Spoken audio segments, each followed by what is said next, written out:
All right, good evening, everybody. Welcome to our regular public council meeting for Tuesday, August 5th, 2025, here in the town of Torbay. All right, first off here, new business. Councilor Tepper. Pass. Councilor Manning. Thank you. Councilor Pollard. Thank you. Councilor Epley. Thank you and congratulations. Deputy Mayor. Thank you, and condolences. Okay. I got it, thanks, and congrats. All right, is there anybody here other than who's already registered that would like to get on the first Q&A? No? Okay. All right, could I get a motion to adopt the agenda as amended, please? So moved. Second. Moved and seconded, all in favor? Aye. Opposed, carried, thank you. All right, we have a set of public council minutes for July 7, 2025. Could I get a motion to adopt those, please? So moved. Second. Moved and seconded. Is there any errors or omissions? When I read it, I wondered if it was the comment that I had, and I didn't get a chance to go back and double check it from that meeting or the one before.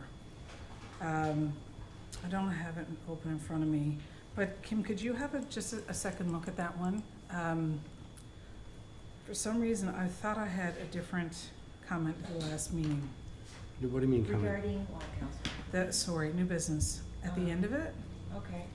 And I do apologize, I meant to check it myself and I didn't. I'll look at it for you. Yeah, that's the only thing, I wasn't 100% sure if that was the comment that I had made at that one or the last one. Okay. I'll make sure. Okay, My apologies, Mayor, I need to step out and take this call. sorry. Hello? Okay. Okay. I'm stepping out of the All in favor? Oh, Opposed, carried. Thank you. The sheet is here with the list of applications. As per usual, if you have a conflict of interest, please raise it at the time that item is coming forward. Okay. Proclamations, presentations, Q&A. We have a proclamation for the Independence Day of Ukraine. Deputy Mayor. Okay, August 24, 2025, Ukraine's Independence Day Proclamation. Whereas the Act of Declaration of Independence of Ukraine was adopted by the Parliament of Ukraine, referred to as the Verkhovna Rada, hope I pronounced that right, on August 24, 1991. The Parliament of Ukraine formally declared an independent and democratic Ukraine state, establishing the territorial integrity of Ukraine as sovereign and inviolable. Further upheld by an overwhelming majority of Ukrainians in a national referendum in December of that same year. And whereas, while the portions of Ukraine's territory are currently under Russian military occupation in contravention of international law, we honor the efforts and sacrifices of the armed forces of Ukraine to stave off further Russian military advances in Ukraine and their readiness to defend the entire European continent and its allies against further aggressive actions of the Kremlin. And whereas Canada's House of Commons recognized that the Russian Federation war in Ukraine as a genocide against Ukrainian people, whereas for centuries the people of Ukraine sought and struggled to achieve an independent state, all the while preserving their culture, language, and self-identity. And whereas today the Independence Day of Ukraine is the country's primary state holiday and is recognized by the flying of the national flag on the eve of the holiday, followed by many celebratory activities. And whereas the Ukraine flag was reinstated in 1992 and was adopted by the Parliament of Ukraine with the color blue representing the sky and waters of Ukraine, while the gold and yellow band of the flag is symbolic of wheat fields of the country. And whereas proud Ukrainian Canadians continue to make significant contributions to the cultural fabric of Canada while embracing their rich history and heritage, with which they share values of freedom, democracy, and the rule of law. And now therefore, I, Mayor Craig Scott, do hereby proclaim August 24, 2025 as Ukrainian Independence Day and urge all citizens to join in commemorating this important anniversary. On this day, let us remit ourselves to helping the Ukrainian nation reclaim full sovereignty over its international borders and remember the heroines and heroes who sacrificed their lives to ensure freedom and happiness for future generations. Therefore, be it resolved that I, Mayor Craig Scott, proclaim August 24, 2025 as the Independence Day of Ukraine in the town of Torbay. So moved. Second. Moved and seconded. Comments? I just think it's pretty timely and that this comes forward. It seems over the past, I guess, number of months, or since Donald Trump got in, I suppose, really, the whole focus has kind of shifted away from the Ukraine, has kind of fell into the background. It doesn't seem to be in the forefront anymore. So I think it's timely that this comes forward and for all of us to understand and try to keep it in the forefront too as we move forward. I'll just say that I met a lot of wonderful people from Ukraine last week at our multicultural festival at the History House, and their art and their culture was on full display, and I think that that was a great step forward for our town in terms of recognizing different cultures within our community and within the greater community. And I want to congratulate Yulia. She did a great job on that. And as it happens, Yulia is Ukrainian, works here at the town, and we're very lucky to have her. So with that, I'll call the question. All in favor? Aye. Opposed? Carried. Thank you. All right. Next, we have presentation from our Green Team 2025.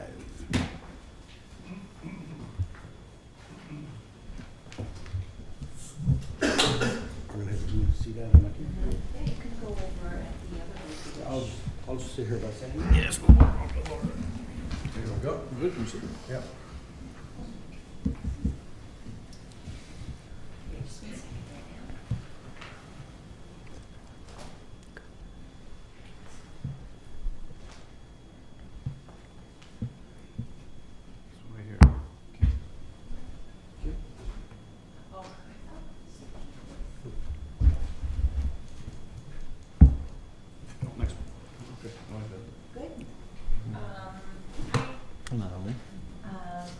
I'd like to introduce Shannon Oh, and I'll do Laura. that. Yeah, go ahead. That was on my list of things to do. Yeah, it is. Oh, I was so excited to see what they're going to present us. So this is Logan and Shannon, right? That are part of our Green Team, and they are also accompanied this evening by William Peters. He's not here? Oh, he's there, down in the back. And he's a conservation biologist with Stewardship Association Municipalities. And Tim Feltham, you here too? I'm here with Emily Cumming. Yes. Right? Yes. And she's with Conservation Corp of Newfoundland representative. And, you know, I want to thank you for the work that you've done this summer. And this Green Team is an initiative now that we've been doing for several years. I don't know how many. I'm not going to name how many years it is, but it's a great partnership we have with this, with Conservation Corp and Stewardship Association of Municipalities. So, I'm going to get out of your way and let you do what it is that you want to do. Yeah, go ahead. So I have the little remote there, so you can go through the slides yourself. Perfect. And it was working today, so. Okay, that's good. All right. You Okay, good evening, counselors. For those of you who might not recognize me, I'm Logan Slaney, and I'm the team leader for the 2025 Green Team. I was here last year as a team leader as well, so this is my second summer here, but this is Shannon. And my name is Shannon Foley. This is my first year with the Green Team, and I'm so happy to be here and speak to you guys today. Okay, so without further ado, I guess we'll get into our presentation. So as we mentioned, we're the 2025 Torbay Green Team. Okay, so before we get into our presentation about what we've achieved this summer, we'll give you guys a little background on who we are, a bit more specifics. So we're here on behalf of the Conservation Corps, so that is our partner company. So the Conservation Corps of Newfoundland and Labrador is a non-for-profit organization focusing on supporting local environmental and cultural priorities, enhancing climate resilience in municipalities, enhancing climate resilience, delivering environmental education, and creating meaningful employment and skill development opportunities for youth like us. And more about the Green Team. So the Green Team program offers youth meaningful employment and skill development in a supportive team setting. Green Teams focus on local environmental and cultural projects with communities, organizations, and partners. So our partner this year is, of course, the town of Torbay, more specifically the lovely Miss Julia Schwartz. Okay, so now we'll get into what we achieved this summer. So we've broken it down into 4 categories for you guys. So the first category is our Ponds of Torbay initiative, which is what our main project was this year. And then our second project is our History of Stewardship. And then the other 2 projects are environmental awareness events and interpretive signage. Okay. So, like I said, our main project, the Ponds of Torbay initiative. So you guys might have seen this on social media, but basically, one of the main things we did this summer was lead a multifaceted community engagement and stewardship campaign known as the Ponds of Torbay initiative. And the whole point of this project was to kind of educate residents and maybe even counselors like yourselves on the ecological and recreational value of our ponds and freshwater systems around Torbay. So we have 6 ponds, I believe, selected for us to go around, take pictures of, do some species surveys at, and kind of gather some information about, and then we would roll these out on social media, kind of telling people what they can expect to see at these ponds, what they can and can't do at these ponds, the importance, the history of these ponds, and just stuff like that. And the 6 ponds featured this year were Jones Pond, Upper Three Corner Pond, South Pond, Western Island Pond, Watts Pond, and Whiteway Pond. And we are currently on week 6, I believe. So we're expecting South Pond to be out soon, so stay tuned.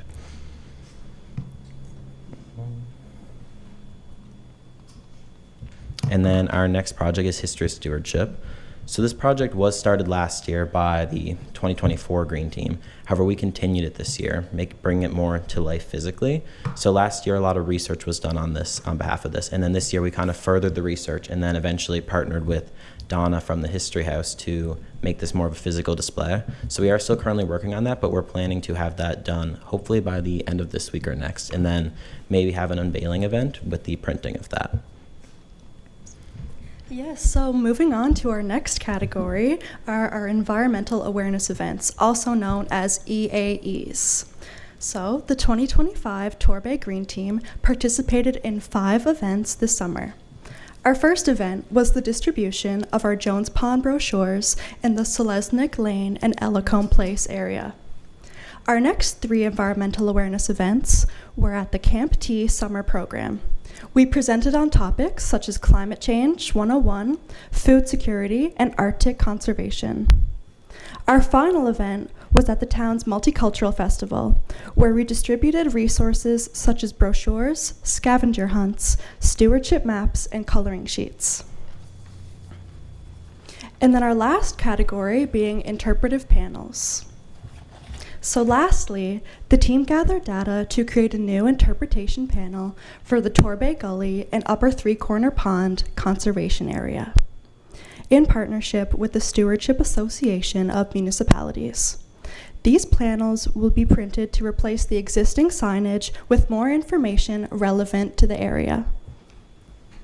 And then finally, we just have some more general acts of stewardship that we've done this year, so not full-on projects, but just some little side tasks that we've been doing to keep us busy and help foster a stewardess environment in our town. Yes, so one of those tasks being the team carried out additional tree planting at Upper Three Corner Pond and performed a litter cleanup to enhance the surrounding environment. We also continued the regular surveying of our Coast Reach monitor down on Torbay Beach. So those were installed last year by the 2024 Green Team in conjunction with Sam, more specifically Willem actually, and his dad helped us put that in. So we've been taking some pictures and uploading them and then monitoring the results of that as well. And then the team conducted multiple species surveys across various ponds and conservation areas to gather information for their educational resources. And that is all from us. Thank you guys for another great summer, and I'm excited to see what these next couple of weeks hold. Yes, thank you all so much for your unwavering support, and I hope to be back again next year with the Torbay Green Team. Thank you.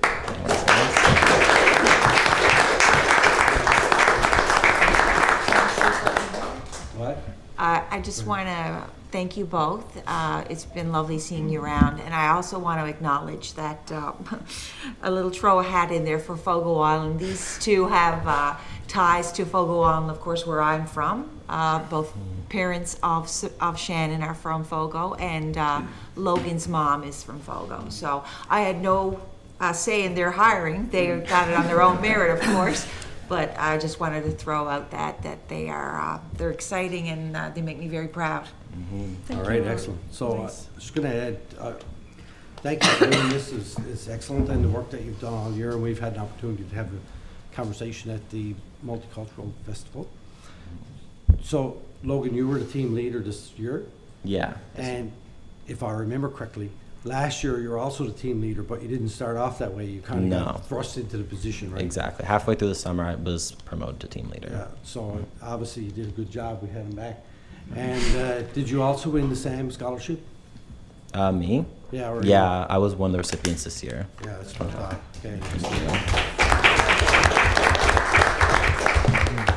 So I just want to thank you and recognize that yes, we do have a lot of young people in our community that are I guess interested in environmental stewardship like you guys are, and I know that you're going to MUN currently and you're going next year, Marine right? Institute. You're starting Marine Institute. That's part of MUN. So, yeah, no. Don't get me on a technicality. So, anyway, thank you very much, and if anybody else have any comments they'd like to make, feel free. I Go just ahead. mentioned, Councilor I Pepper. just want to recognize a couple of people here. Robbie and Madeline, back there somewhere, who've been activists in the community of Torbay, everybody knows that. Yes. Environment Committee, Trails Committee, and two young people stepped up to the plate. It's great to see. Thank you. Okay. Willem, I think, wanted to say something? Yeah, I just was wondering if you have seen any traffic at the Coast Reach Citizen Science site with residents at all, that has been used. We've seen a couple people there while we're there, and then we've kind of mentioned to them kind of what it's about. Okay, great. And then hopefully after we've done that, I think some maybe have taken pictures. Don't quote me, but I'm pretty sure like now that people know what it's for, they might as well just take some. So, but we're definitely taking pictures and uploading them. So at least there's some activity, if none. Yeah, and last year there was quite a bit of activity, so I was just wondering if it's continuing this year. Yeah, I believe so. That's good. Okay, excellent. Councilor Epley? Thank you, Mayor. Congratulations on another amazing summer.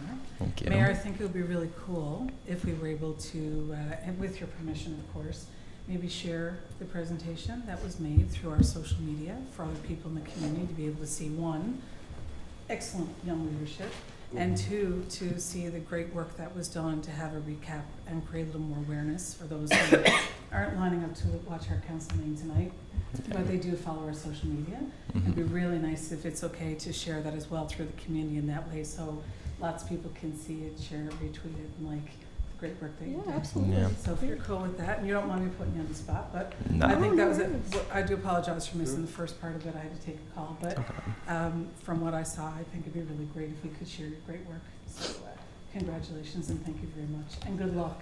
Thank at you. the Marine Institute. Thank you. Yeah, it's okay with us, I believe. Is Yeah, fine with you. absolutely. So yeah, we'd love you guys would upload that because that'd be good to get some more. And like you said, more information out to the town is kind of what we've been doing, because I know some people have seen us around. We had a booth at Multicultural Festival, and some people were kind of like, oh, what's the green team? So it'd be good to kind of get ourselves out there a bit Put some more if you know what I awareness mean. about our project, stuff like Absolutely. that. Yeah. Thank you. Thank you, Can I Mayor. come in? Well, I got a little presentation for you. Yes, a token of appreciation. That we had done up today.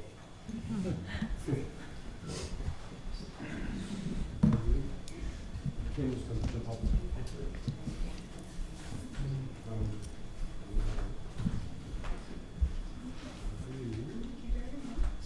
Just 1 second, now there's a picture, please. I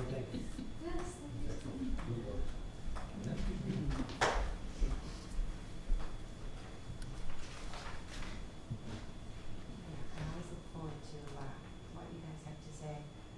Gets better and better. There you go. Thanks, guys.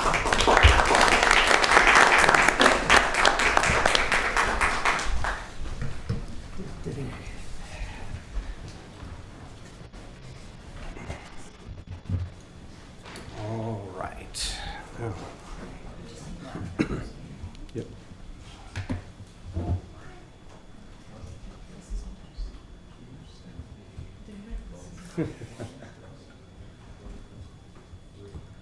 All right.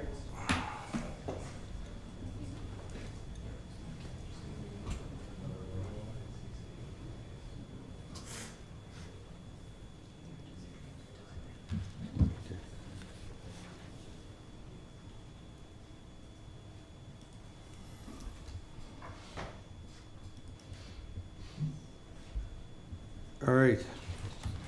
Question answer. We got Bobby Boland about Amendment 217 for enemy line. The floor is yours. Thanks. Good evening, everybody. Thanks for your opportunity to speak to you, each one of you.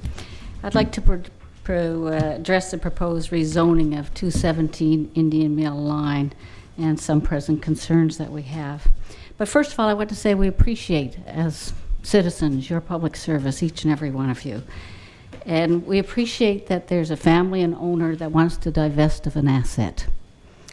And we appreciate living in this beautiful town. And we have lived here for, my husband and I and our friends, we've lived here for over 40 years. We've seen lots of changes. They used to call us blow-ins, but we're pretty diverse here now. And I came to live in Torbay because I came down one night when that part of Indian Mill Line was a dirt road, and I came down to see the eclipse of the moon. And I woke up to birds singing, and I said to my husband, Bill, we need to live in Torbay. So we appreciate the town's commitment to public consultation on this proposed amendment to the municipal plan and development regulations to accommodate a proposal that includes offices, warehousing, light industrial fabrication, and external laydown yard. We do not believe that this is consistent with our neighborhood, consistent with the town's image of what it's like to live in a neighborhood like that. This would not be anything you would consider putting up in Forest Landing, I'm sure. 217 Indian Mill Line is part of a residential neighborhood and has been for decades. With development unfolding since the 1970s, we used to live on a dirt road, we don't anymore. Our concerns are these. This is very inconsistent with the residential character. It's zoned residential and agriculture. And approving this rezoning will set a precedent, and we've lived through it, converting Indian Mill Line into a commercial corridor, particularly that Four Corners there. We don't believe this is in the interest of the town, nor in the interest of residents. While we acknowledge that as a town we need to develop more commercial opportunities. traffic and safety is an issue. It's a nightmare living on that part of Indian Main Line around the lights, particularly, you know, with school buses and traffic and gunning it after they get past the lights. And walking on it with the shoulders, you know, there's a little bit of a curb area, but walking with the shoulders tipping and trying to walk a dog on that with two school buses and everything, it's pretty dangerous, actually.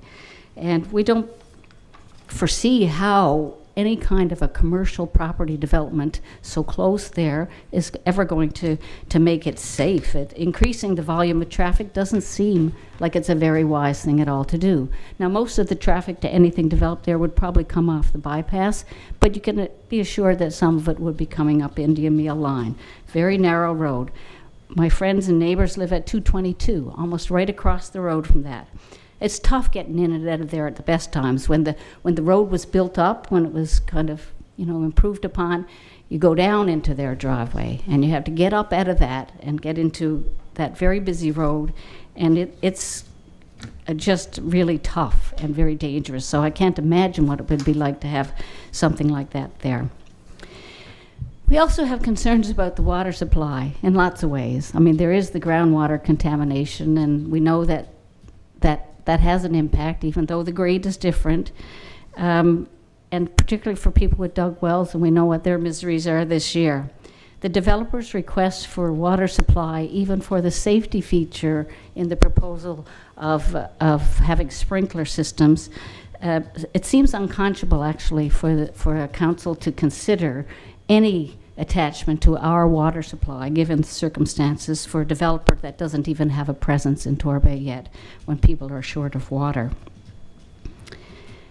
So I guess you know that we basically are recommending, and we're disappointed in actual fact that the planning committee chose to even support this recommendation. I don't know if that's a kind of a done thing, that somebody puts in something and so therefore you put it forward, but if they're planning for it, we're disappointed in that. And we believe that council should reject the zoning, proposed rezoning, and end any further discussion of development of any commercial or light industrial development on that site or anywhere near it. It's a residential neighborhood. We also know that from, I think it was 2021, council had a plan that was looking at the development of other properties for industrial up around the depot. Don't know if that got passed or supported, but it seems that that would be a far more likely kind of arrangement for a proposal of this sort. And, you know, there's ways for us to develop commercial and businesses in our town, and putting them in the middle of a residential neighborhood, we do not believe is one of them, and creating a hodgepodge of kind of industrial and houses is no way to live, as you could see what's happened to Torbay Road over the years. There are many more things I can have, and I forgot to put my timer on, and I know I'm reduced to 5 minutes. How many more minutes do I have? 28 seconds. 20 seconds, right. I think that, yeah, we appreciate that these are difficult decisions for you, but we also know that people live, you know, one of my favorite quotes of all time is an Irish proverb that says, "It is in the shelter of each other that people live." And we are a neighborhood, and we don't believe that this kind of use of that property is consistent with the town or consistent with us. So thank you for your time and your energy and what will happen in the next few months. Okay, so I want to thank you for coming in, actually, and I read your letter. Okay. And it was very well put together. I appreciate that you took the time to actually research that and put it all down on paper. I guess just a couple of things. I'm very familiar with Indian Line. My family's been living there since the early 1900s. And the end of the pavement, because that's as far as I was allowed to go on my bike before I had to come back. Right. And so I know all about that neighborhood. I got friends, family, everyone that lives there. With just the one point about, I know you said you were disappointed that council would move this thing forward. So we received a rezoning application from the property owner. So we have an obligation to respect their wishes to try and rezone. When you do rezoning, you have to tell council some amount of information of what it is that you want to do. So that they obviously outlined a business, all this type of stuff. But we don't have an actual development application, because that can't happen until after rezoning is Right. completed. So we are at the, as you mentioned, we're at the very first stages of this, the public consultation piece, which to us, it's very important. And one thing that I did, I spoke to staff today and the members of the planning committee this afternoon. And what I asked them to do is, once we receive this feedback from residents, which we've received, and to me, it's overwhelming that I don't know that we didn't receive anything that was in favor of it, but for them, prior to sending it to the government for their input, for staff and committee to take a look at all that information and then come back to council, if we can do that, find out if that process can happen, and bring it back to council for a decision of whether to go on with the amendment process or stop it right there. So that's kind of where we're to. Okay, thank you. And hopefully now August 6th comes, and that'll be the deadline Yes. for public feedback. Mhm.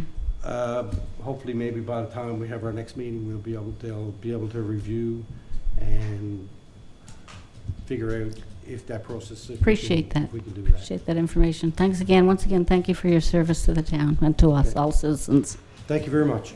Can I just say one thing on that too, Bobby? Thanks very much, I appreciate it. You did say that you were surprised that committee didn't make a decision to not let it come through. Just on that point, I guess committees just accumulate all the information. They can make decisions. Yeah. Council, it has to come back to council for decision. So in order for it to get back here, it has to accumulate all the information, not only this decision, any decision. The committee can't say yes or no to anything. It's got to come back to a council. We do the work in terms of accumulating all the information so the council can make an informed decision on, of which your input is part of that informed Okay, decision as well. yeah, I've misunderstood then, because I thought that, from reading what I read, maybe my husband read the details better than I, that the planning committee was supporting this proposal. No. To that point, in February, I think February 2024, committee brought forward a recommendation to council to move forward with the consultation process of the Okay, zoning amendment. it's good information, So that thank was the you. only actual decision council made, to move forward with the process. Okay. And that's kind of where we are now.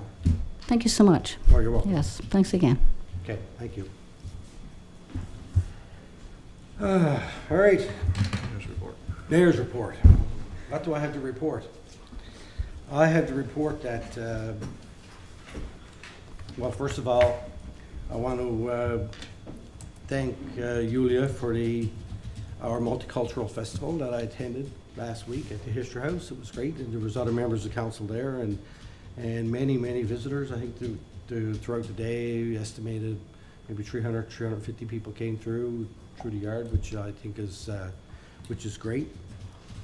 I did attend the Time in Torbay festivities as much as I could, the adult dance, and we had a great time, and cornhole, and I didn't do so good, but is what it is.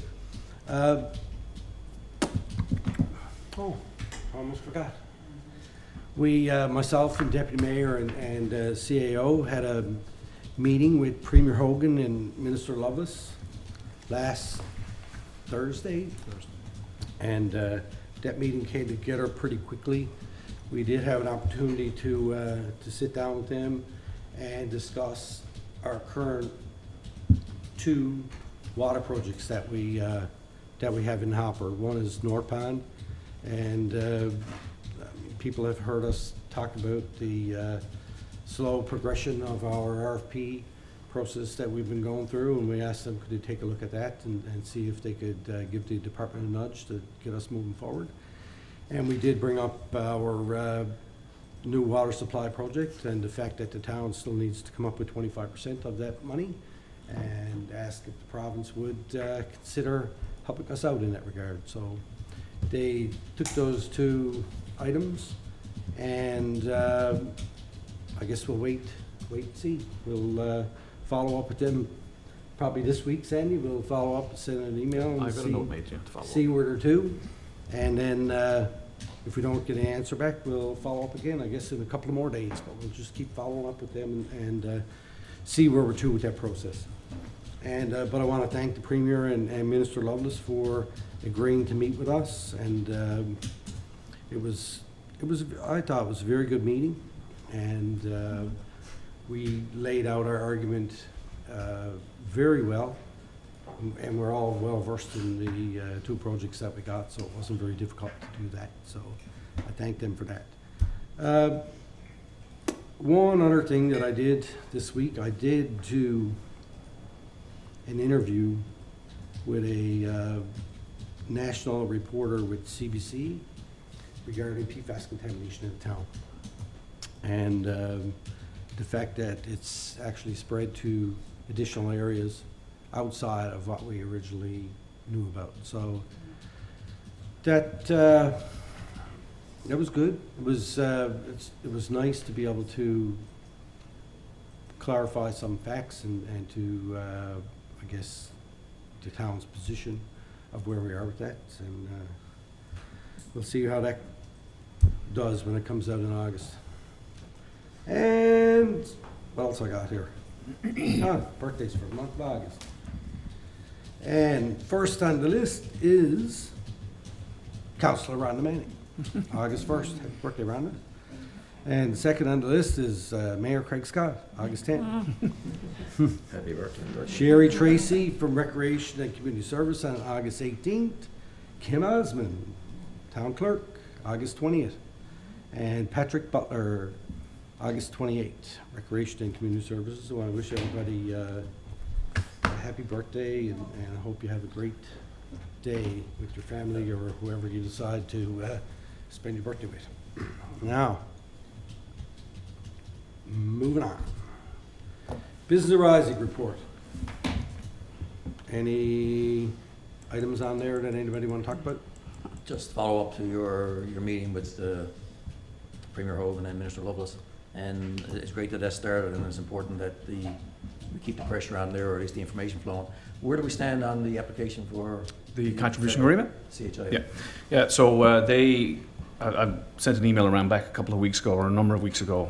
We did receive the application from the Canada Housing Infrastructure Fund, the draft application. We've since reviewed that, myself and a number of the directors, and generated some comments and questions, which we sent back to the federal government last Friday before last, actually, just over a week ago. They did respond yesterday with answers to those questions. So we've now put together I guess a draft in response and sent that off to them again. So that went to them recently in the last couple of days. So we're just waiting to hear back from them again now. So we're still back and forth on the contribution agreement, but we're much closer now than we were. And Kerry is our Director of Economic Development, is still working with the climate change folks at the federal level to make sure that that's happening in conjunction with our application as well. So all still moving forward. Was there a deadline for that application to be signed? Something tells me we had to have it No, signed. there was a deadline for us to get back to them with additional information. Yeah. Thanks. That we met that. That's all fine. Okay, anything else? All right. Correspondence, East Coast Trail Annual Report is there for our perusal, I guess. They just outlined the trails here within the town of Torbay. For those that don't know, Father Troy Trail, 4 kilometers out of the 8.9 kilometers that are within the town. Silver Mine Head Pat is 0.6 kilometers, and Community Walk 1.6. So, and to that point, I saw a picture today of our new trail that's done on, I still call it Beach Hill, but I don't know, what just call it? Cosley's Path. And it looks great. I can't wait to get down there with the dog, but I'll be coming up it with her, dragging me up the hill. She loves going to the beach. All right. Swim. Committees of council. Committee of the whole, no reports. Planning, land use development, Councillor Pollard. Thank you, Your Worship. Unfortunately, I couldn't attend, and I thank Deputy Mayor for stepping in on that. I'll still read the report. I guess I'll go to the report, and then if folks in attendance can fill in any gaps that may or may not be there. We certainly go that way. The first item up was the Commercial Main Street, 858A Torbay Road, Unit 3, received an application for proposed combined office and light manufacturing use of plastic and metallic parts for the aerospace industry within the existing building at 858 Torbay Road, Unit 3. And that's the one where the post office is. I was going to say the old post office, but the post office is at the present time. Committee didn't see any particular issues with the proposal, so they put forward a motion. Motion to conditionally approve application BR 2025-005 for a proposed combined office and light manufacturing use of plastic and metallic parts for the aerospace industry at 858A Torbay Road, Unit 3, in accordance with regulations 33 and 90 of the Torbay Development Regulations 2015 to 2025 pertaining to discretionary uses and subject to conditions outlined in the attached background report. So moved. Second. Moved and seconded. Comments? Just one quick question. We're talking about manufacturing the use of plastic, and the town has, especially at the last term of council, had some very serious concern about plastics and the generation of plastics. Is this in line, or is there any concern around the town's position about plastics if we're proving this? I don't see anything in here that causes me grave concern, but I just want to ask that question. Our position at that time, and as you would know, was dealt with single-use plastic. Right. In particular, plastic bags, grocery bags at stores. So, I mean, furs, cell phones are going to need plastic furs as we go, so I don't see any issue. Was there anything in the department, from the department's perspective, like from a single-use plastic perspective? I mean, plastics are necessary. I'm absolutely not against the use of plastics, but just double checking to make sure that there's nothing that's a contravention in our policy. Yeah, if it's okay, Director. So I think the core part of this operation is actually a 3D printer. So that's kind of a firm plastic parts and basically supplies of, I'm calling them bits and bobs, that are easier and to acquire here and locally made than, available somewhere across the world somewhere. So I don't think it's a light industrial use is a use that does not cause any fumes and, detriment to the environment, noise, vibration, and so forth. So I don't foresee any of that associated with this use. Thank you. Okay. Perfect. Thank you. Okay, thank you. Any other comments? Just want to mention, this is the second, if not third, commercial application for that same space for this last term of council anyway. And they're all very similar. And, we did look at, the activities and there was always comments from the neighborhood as well. So they were taken into consideration. So I don't see any reason why this is any different than the others. All right. Any other comment? Okay, all in favor? Aye. Opposed? Carried. The next item up is 5 Burns Lane. It's application for a home-based barbershop. Application proposing to establish home-based business offering professional barbershop services by appointment only with one full-time employee. Once again, the committee didn't see any issues. There was no against in terms of discretionary use commentary. So a motion to conditionally approve application BR 2025-006 for proposed home-based barbershop at 5 Burns Lane in accordance with the regulations 33 and 80 or 33 and 90 of the Torbay Development Regulations 2015 to 2025 pertaining to discretionary uses and subject to conditions outlined in the attached background report. So moved. Second. Moved and seconded. Comments? All in favor? Aye. Opposed? Carried. The next one is for another home-based business. It's a home-based mobile coffee and baked goods business.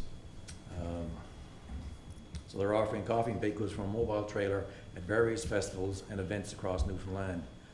Baked goods will be prepared within the home and sold from the mobile vending trailer. So committee went through the application and is bringing it forward. So motion to conditionally approve application BR 2025-008 for proposed home-based business, professional service use at 8 Nathaniel Drive in association with a mobile coffee and baked goods business, where baked goods are being prepared at the home and sold from a mobile trailer at various locations across the province, in accordance with regulations 33 and 90 of the Torbay Development Regulations 2015 to 2025, pertaining to discretionary uses and subject to conditions outlined in the attached background report. So moved. Second. Moved and seconded. Comments? Just have one question on the trailers that they're using. Are they going to be parked there? Is there only one trailer, or is it multiple trailers? What was the, I think it's just the one trailer. is it going to be parked on premises and will be parked there? Yes, it would be parked there, yeah, when they're not out and about. I don't think it's very big. Like, it's not like a full mobile canteen. It's more like a pulley trailer. All in favor? Aye. Opposed? Carried.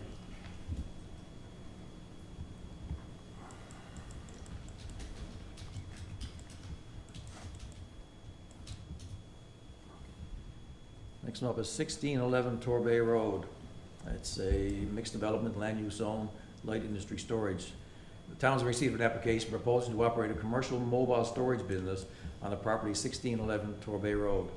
No new building is proposed, and the existing accessory building will be used to store a forklift and provide indoor storage for the business. There were a number of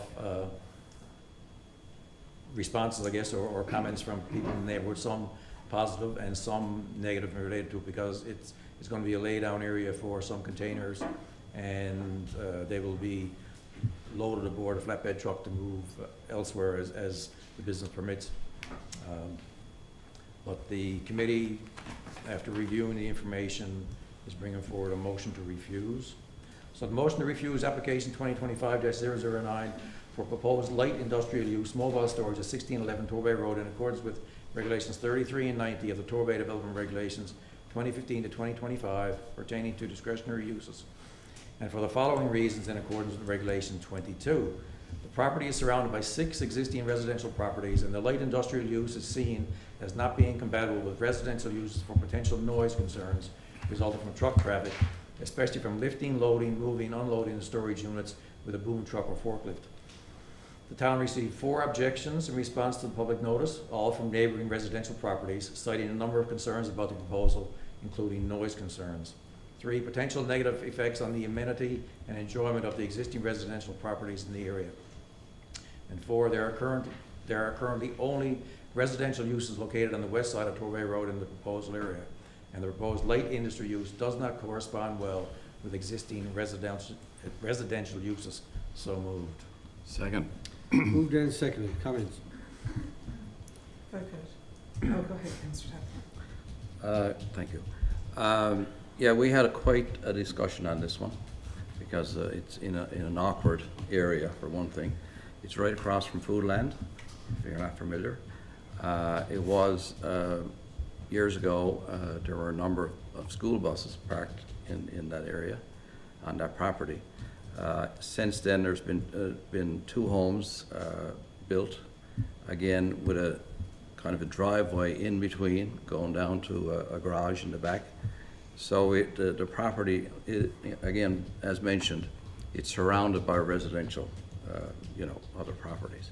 So taking all that into consideration, we said this business is really not suitable for that area.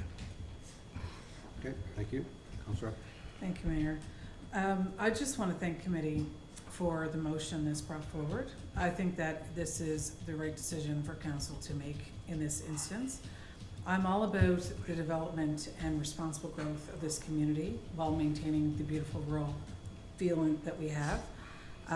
But I think that it's really important that we listen to our residents. And I think that, we just heard it here this evening, this does not fit this part of the community. It doesn't mean that Torbay is not open to business.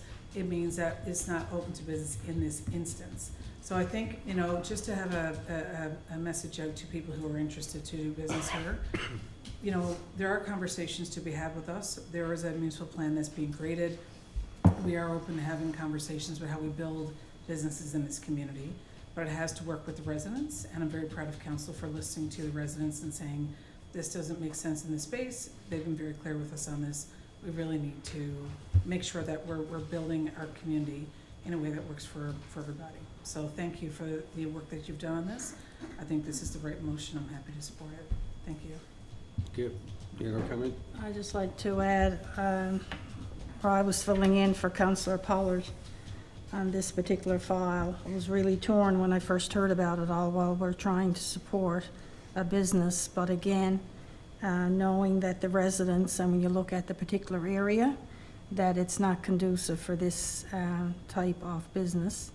And while we had, I think it was 4 letters of support, those residents or letters of support don't live anywhere near that particular location. So I guess it's okay for when you put a letter in of support if you don't live there. But I had the opportunity to speak to one of the residents and that over the weekend, and again, it's just not something that's conducive to that particular area. So I'm in agreement with the recommendation, of course. Okay, thank you. Any other comment? I'll just say that, I guess to follow up on Councillor Appley's point, that zoning of Torbay Road is mixed use. So there are potential to have businesses coexist with our residential neighborhoods. And we have it in several places along the Torbay Road, various types of businesses, whether it's a cafe or a tap house or gas stations or what they are. So I guess it all depends on what the particular application is for at the time. And then council consider it and go forward. But that doesn't mean that we would never ever consider a use in a specific zone when it's zoned for it. So, but I agree on this one. Okay, all in favor? Aye. Opposed? Carried. Thank you.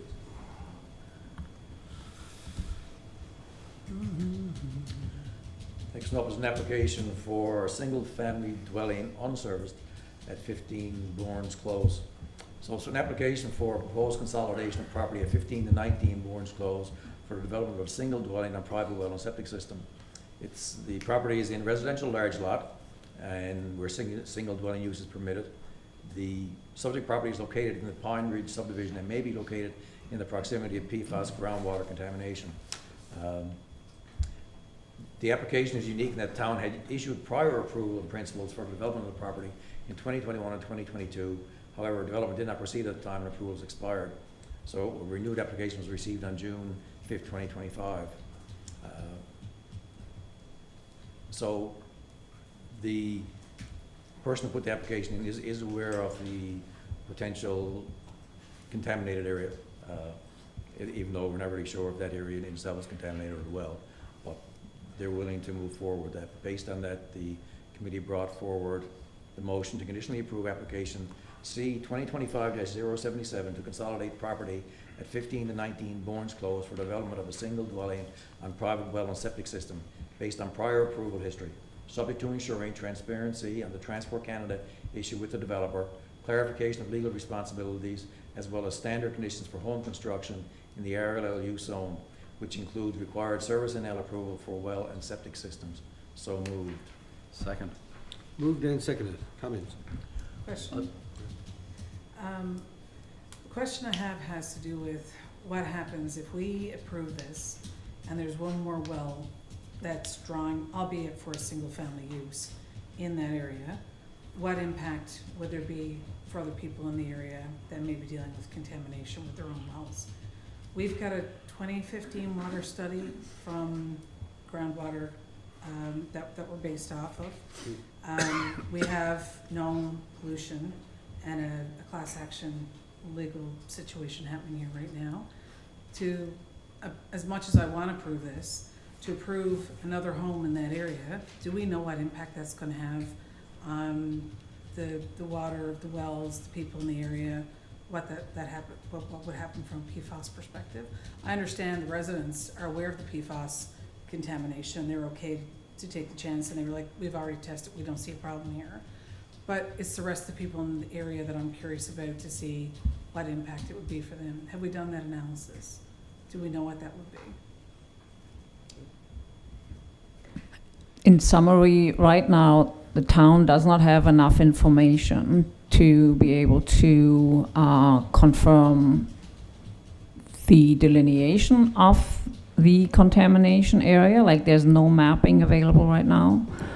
And we also, based on that, also wouldn't know what impact it would have on others. The Transport Canada is studying the area and studying the potential, I guess, expansion of the, they're studying the extent is the right word, the extent of the contamination and what the next recommended steps would be. So the consulting firm that they have engaged is doing that. And we just don't have any results on anything. And the question really is all development gonna be halted in the town of Torbay because of that or not? And since we don't have the information, and groundwater not being a municipal jurisdiction, I think, and the prior approvals for this lot, that's where the recommendation comes forward. We don't have enough information. Thank you, Julie, I appreciate that. But with that information available, I don't feel comfortable to support this motion at this point. Thank you. Thank you. Any other comment? When I looked at the information there, it wasn't quite as I guess, to the depth that Councillor Appleby thought that through in terms of what it might impact on wells, because who really knows, and who knows where the delineation is, and there might be nothing wrong with that particular area. I was more concerned from a make sure we cover ourselves perspective. It's okay for us to approve this now and say that the person understands that it's potential PFAS contamination, but we should have a waiver signed when this goes through to say that, we understand that we're putting this house here at our own risk scenario and move on from there. Other than that, the larger decision as to whether or not we halt all development in potential PFAS areas is a huge question and one well beyond this particular approval, I think. We did discuss a waiver, and that would be part of this.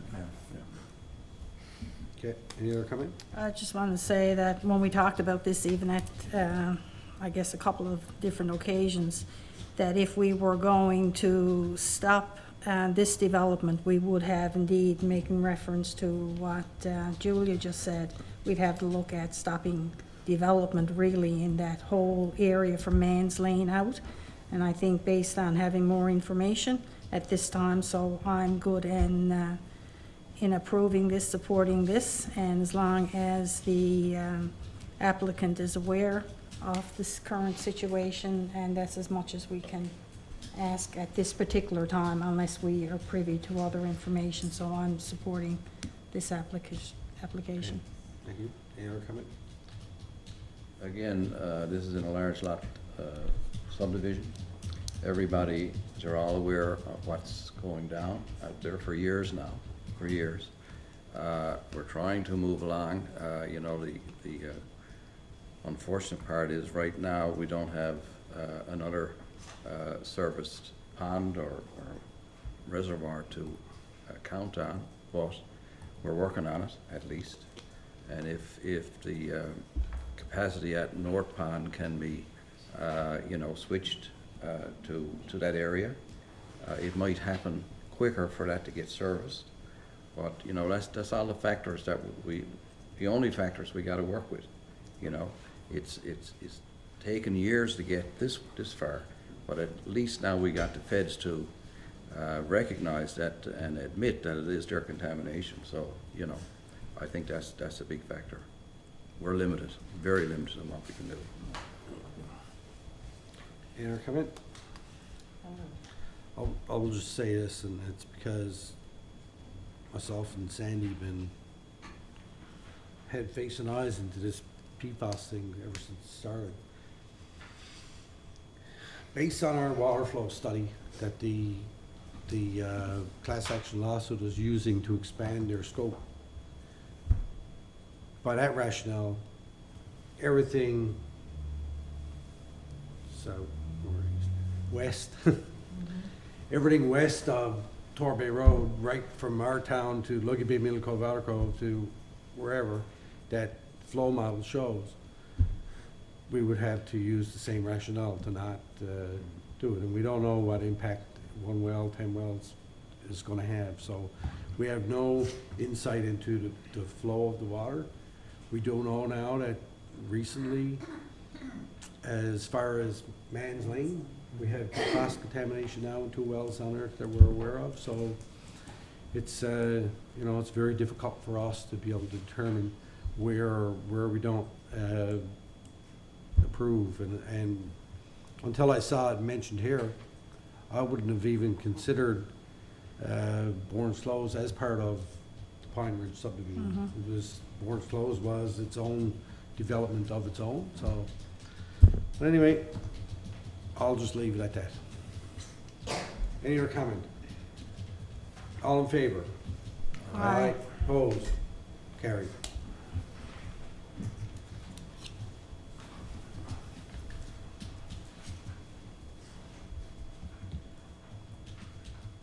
Next motion relates to property standards and maintenance bylaws under new Towns and Local Districts Act. So the motion is to adopt the Town of Torbay property standards and maintenance bylaws, formerly the Town of Torbay property standards and maintenance regulations, under the new Towns and Local Service Districts Act 2023, in accordance with Section 7(1)(c) and Section 8(1)(f) of the Act as tabled. So moved.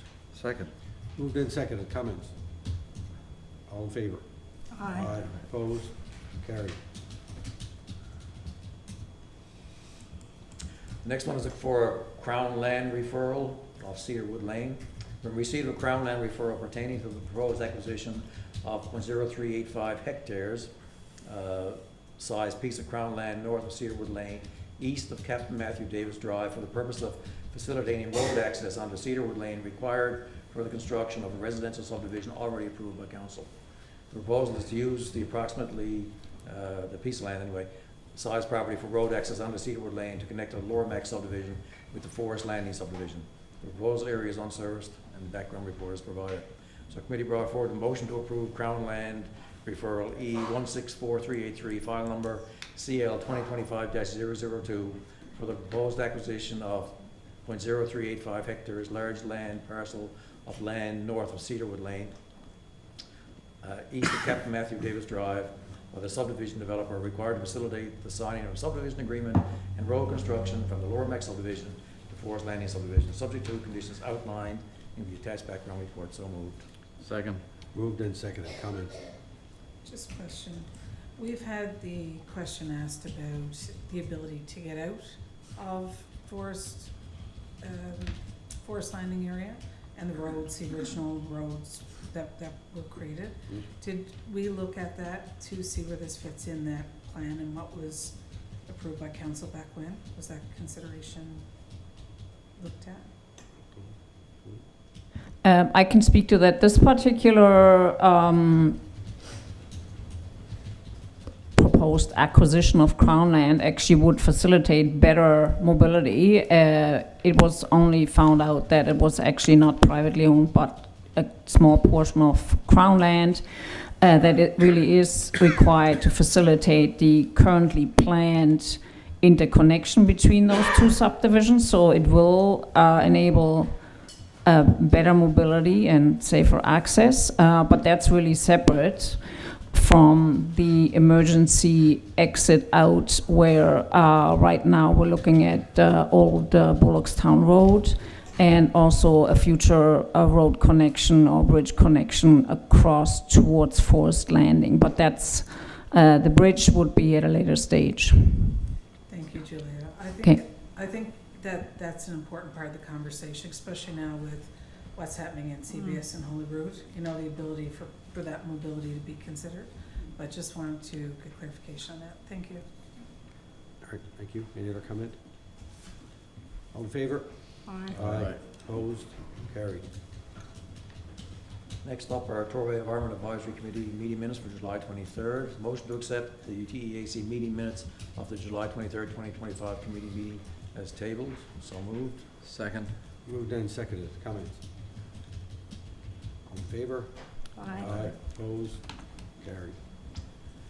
Next is for Jones Pond Walkway obstruction, and this has been on the go for a period of time, and there's, I won't say a lengthy writing there for it, but certainly one that I'm not going to read out. It's back and forth between the lawyers, and finally comes down to us being in a position to at least move forward with an order. So a motion to enforce the order and remove existing obstructions off a walkway west of Marine Drive, south of Paul's Place in the Jones Pond area. So moved. Second. Moved and seconded. Cummings.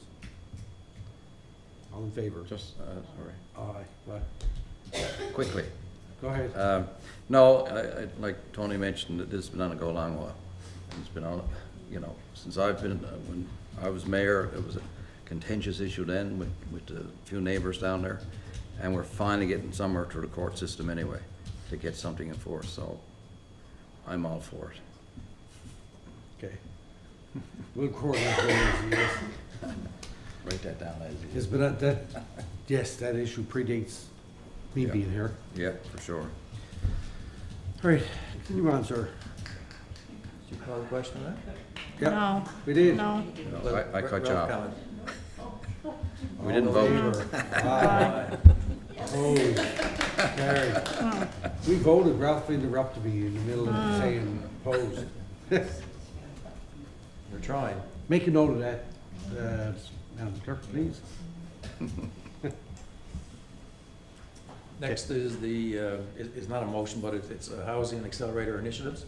There's an incentive program launch, and there's a call on builders and developers and town center pilot project. The following announcement is made further to the town's receipt of $2.1 million in housing accelerator funding, and plan to see 113 dwelling units constructed over the next 3 years.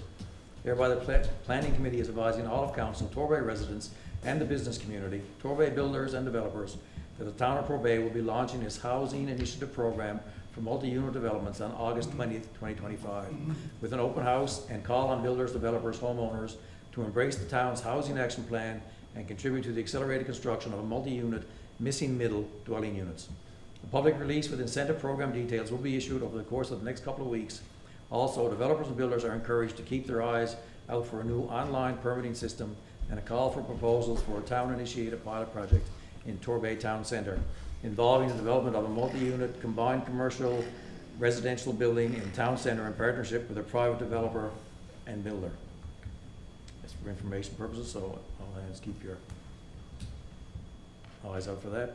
And last motion here is to accept Torbay 2025 permit listings for the week ending July 30th, 2025 as tabled. So moved. Second. Moved and seconded. All in favor? Aye. Aye. Opposed? Carried. So ends that report, Your Worship. All right, thank you very much. Mayor, just one comment at the end Sure. of the report. I want to ask the committee revisit the conversation that we just had about the development ban in the PFAS area. I think that for the people who are in their homes who are dealing with that pollution, it's responsible of the town to have a look at how we better understand what we don't know. And until we do know more, I think we might want to have a look at what development that we're approving in areas that are potentially impacted by that. So I'll just leave that for committee to ask that they add that to their agenda for further discussion and see where that goes. But I really do think that that's something we should go back and have another look at, please. Thank you. Good. Good. Just in fairness, that I think that's everybody's concern, whether it comes back to committee for review or not. I think it's in everybody's mind that the PFAS is an issue, and we have concerns about development anywhere and everywhere. So I think whenever a committee is meeting to discuss any of these things, that is in the back of their mind as well. So. Right. Thank you. All right, where am I at? Administration and Human Resources, Deputy Mayor. Okay, so one second now. We had our meeting on July 31st. Planning technician and planning and development, the chief human resources. Development met to finalize the job posting, and the closing date for that particular position is August 15th. Engineering HAF2, planning and development. The human resources officer is in consultation with the planning and development officer in the process of finalizing the job description for that position. And part-time staff, This is an interesting one, and like for as many as find out about this, share this information.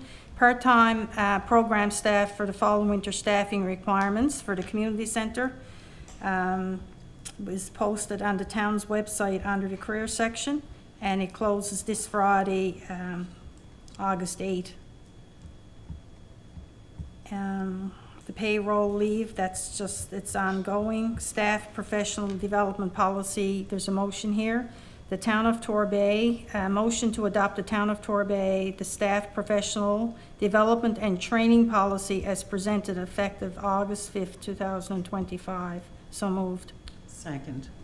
Moved and seconded. Comments? Question.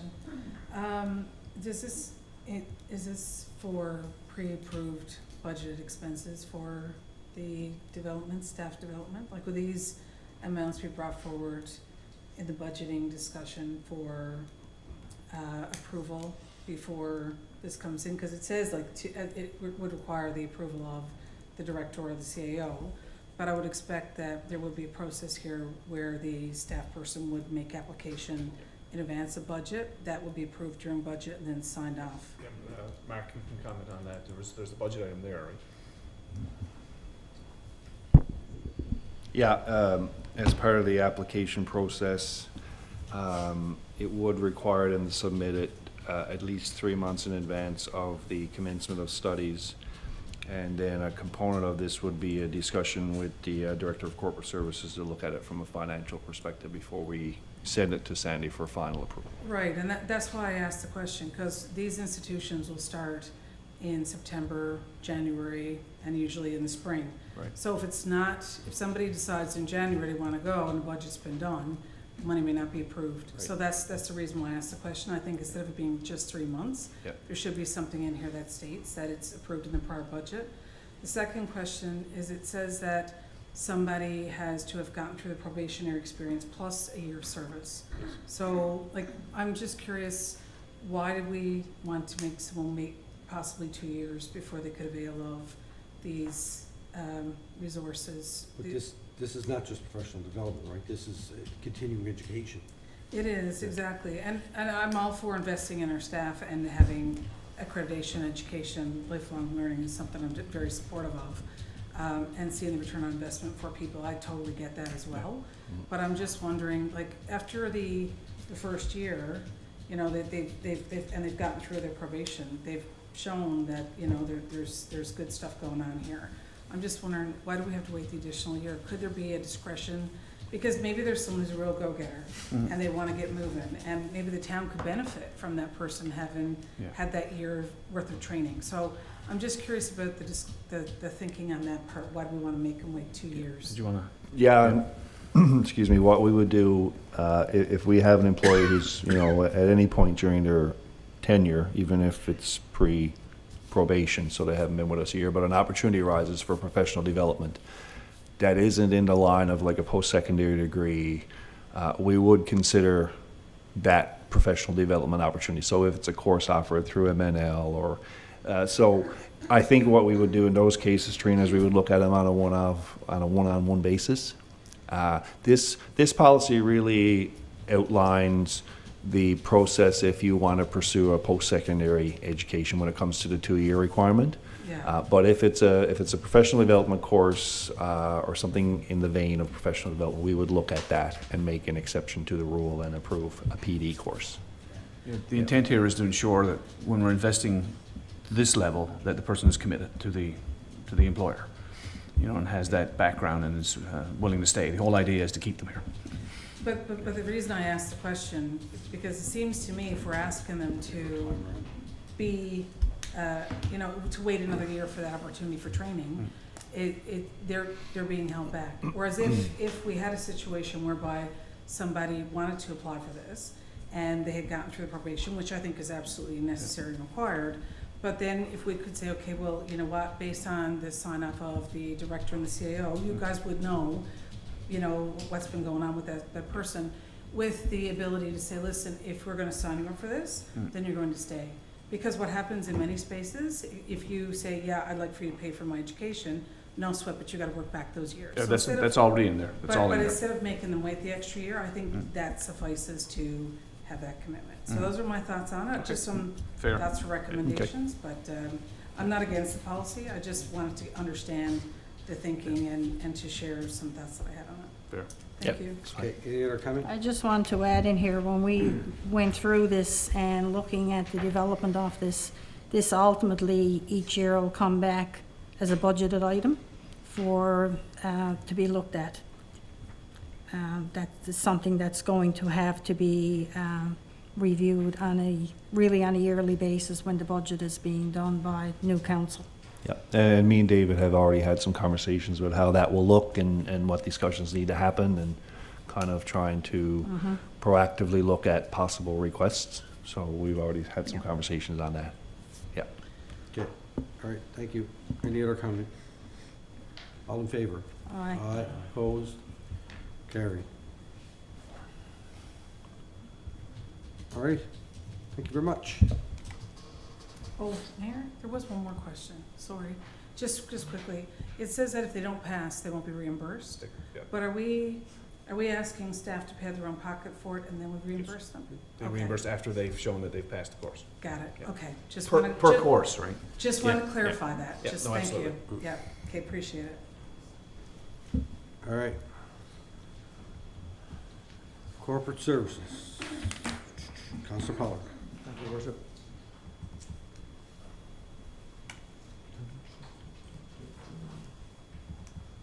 We met on the 23rd.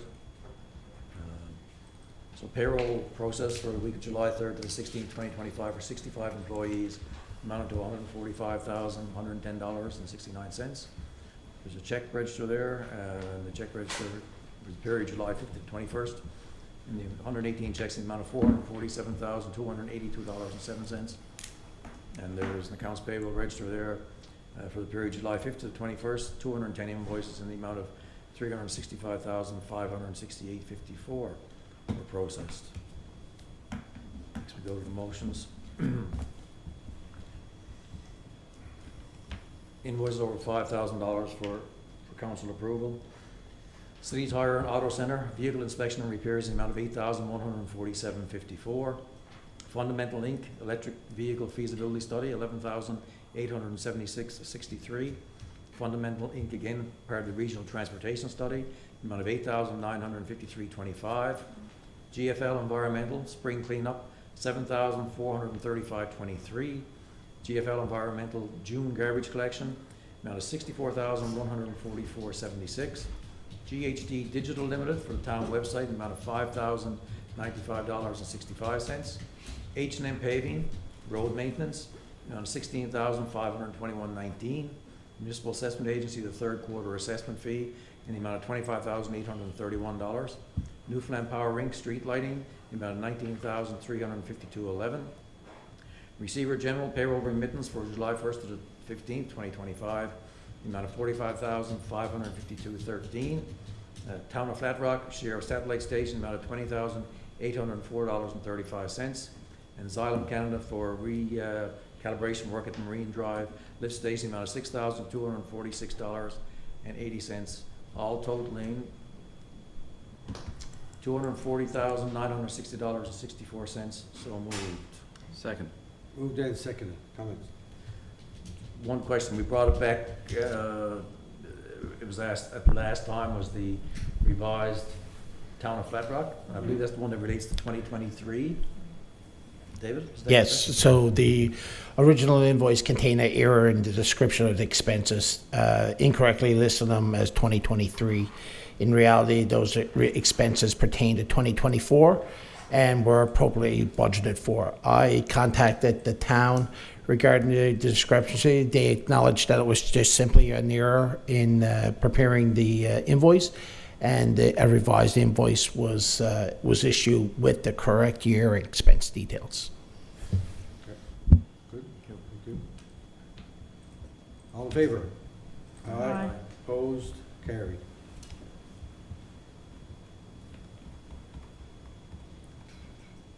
Second motion is for under 17 2025 Canadian Fast Pitch Championship. Council recognizes the importance of supporting local athletes in national competition.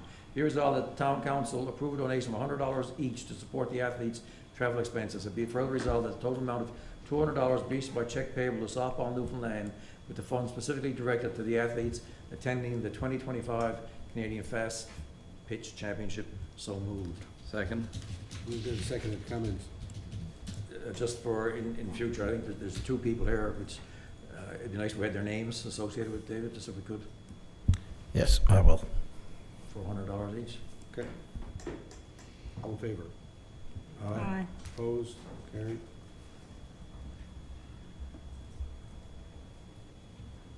The next motion relates to support for Torbay athletes participating in the 2025 Canada Games. And I know when we sat as committee, let me read the motion first. Be resolved that Town of Torbay approve a donation of $100 per athlete for a total of $700 to support the 7 local athletes selected to participate in the 2025 Canada Games. Be it further resolved that the town formally recognize these athletes for their accomplishments, extend best wishes for success at the games, and encourage them to enjoy this unique and rewarding experience. So moved. Second. Moved and seconded, comments? Sorry, I was saying, so we get numerous requests, and they were coming, well, obviously there were 7 requests came for the Canada Games, so what we did is we said we'll bring forward a recommendation to offer the $100 per person, and it covers a variety of sports. I know cycling there, and fast, and softball, and there's another list of names. There's 7 names too. They are somewhere else as well, I know, but, so we just said we'd support them in every respect, rather than not for the numbers that are there. Okay. All in favor? Aye. Opposed? Carried. For the next motion, before we read it out, I've registered to participate in that event. Just curious if there's any question of conflict. No. You're not running the event, are you? No, I'm not, I'm just participating, but just full disclosure, I haven't registered to participate, so I've already paid my amount that I was going to pay to participate. Yeah, I just wanted to clear it so that there's no question of conflict. I don't see one. No. It's already paid, it's not gonna impact the amount that I've paid or I'm going to pay, but I just want it fully transparent. But this donation that we're going to pass here, it's not even going to the 5K run. It's going directly to the Mental Health Mental Association. Health Association, yeah. So, Okay. Carry on. Torbay 5K run to support a mental health association. Be resolved that the town of Torbay approve a donation of $500 in support of the Torbay 5K run, with proceeds to be donated to the Mental Health Association, consistent with the town's previous contributions to this event. So moved. Second. Moved and seconded. I think it's a great undertaking, and especially John Callahan's behalf, and because he is a valued member of our volunteer fire department as well, it takes some extra consideration here and acknowledgement that for the time and effort that he does put in, not only there, but in his volunteer activities across the whole sphere of the town. So thanks on that. Okay. if I could jump in there as well, there are businesses in the community, as well as the John and the Torbay Fire Department that support this. So, Kinetic Chiropractor, I know that they do, the Made to Move Physio or another one. There's different businesses, and they're just coming off the top of my head. Forgive me if I've missed the businesses that do participate. But I think it's a really great example of how, something that's so important to a member of the fire department becomes reality, with not just volunteers and our fire department, but also our businesses coming together to create this event. It's always fabulous. So I second your comments of congratulations to John and team, and I think it's a great success story. Thanks, Thank Mayor. you. Any other comment? All in favor? Aye. Aye. Opposed? Carried. The next one is a decline of sponsorship request from NL Eats Community Outreach. The town respectfully declined the request from NL Eats Community Outreach, Inc. for sponsorship of 10 tickets to support youth and community members from underserved backgrounds attending the National Food Systems Conference on September 12th, 13th, 2025 at the St. John's Convention Center. Decision is based on the following. The request does not align with the town's current donation policy, which prioritizes local and regional initiatives. The town already provides ongoing support to our local food bank, which directly serves residents in our own community. Committee recommends, or council commends the work of NL Eats Community Outreach, Inc. and wishes them success with their upcoming event. So moved. Second. Moved and seconded. Comments? All in favor? Aye. Opposed? Carried. I was going to say that we get so many requests, know. and it's really, really hard to give to everybody, and they'll be discussed at budget time as well again, so. All right. So ends every report, Your Worship. There's additional motion there. It's all right. Yeah, that's every report. This next one now, the additional motion coming up. Okay. Carry on. I'll do a Craig on you. Holy moly, how many pages is that? 100. It's great transparency, Mayor. If there's 129 anything pages. you want to know about our finances, you can find it in this package. Absolutely. Moral It's Music great. International entertained for the Town of Torbay Irish descendants. Resolved that Town of Torbay approve invoice from Moral Music International Inc. in the amount of $11,500 for the entertainment of the Town of Torbay on August 1st, 2025. So moved. Second. Moved in seconded. Comments? All in favor? Aye. Opposed? Carried. Can I make a comment about it now, Mayor? Just outside? I just want to say what a fabulous contribution to a time in Torbay that was. There was a really good post put up by one of our staff members about how amazing it was to be able to walk from their home over to the Common, enjoy the fabulous entertainment that happened Friday night. There were people from all ages at that event who really enjoyed themselves, and the dance floor was full until the very last song was sung at that event. You know, it was such a great investment to see how many positives came from that. So I just wanted to share that, you know, sometimes people look at these things and they're like, what are we doing bringing acts like that into Torbay? But you know, when you've got people who are talking about how great it is to do these things in their community, it went over really, really well, and it was really positive. And it was great to see the mayor out getting the moves in on the dance floor himself, right to the very end of it, right? So Yeah, it was a good time. there was a lot of positives that came in from that, and I don't know what the actual amount was, but I think it was like 250 people plus that participated in the community that went out to this, up against George Street Festival and Blue Rodeo on stage down there. That's a great turnout. That was really well attended and really well received. So hats off to the staff for the work they did to make that happen. Thank you, Mayor. All right, thank you. All righty, you finished, sir? I am. All right. Economic Development, Tourism, and Culture. Councillor Tepper. Okay, I'll go through this quickly. You mentioned already the Multicultural Festival. It was extremely well organized and well attended.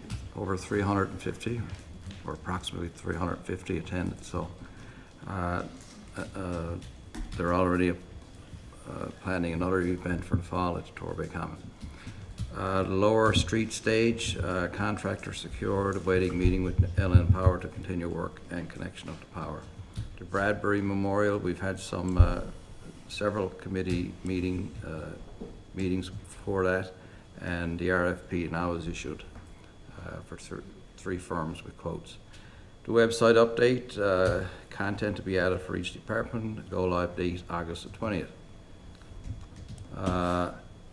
Torbay is now a prime filming location, which is great news. We've been approached by several producers for films, and Picture NL was also in touch with us, so that's again good.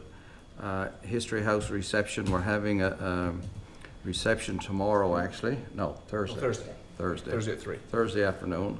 And to recognize that substantial donation we got for the History House, which is great. So those two people now, the mother and her son, are in town, so it's a great opportunity.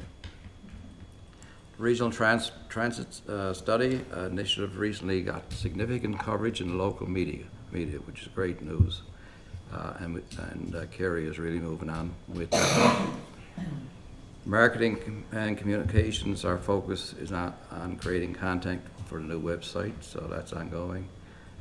History House manager participated in genealogy conference.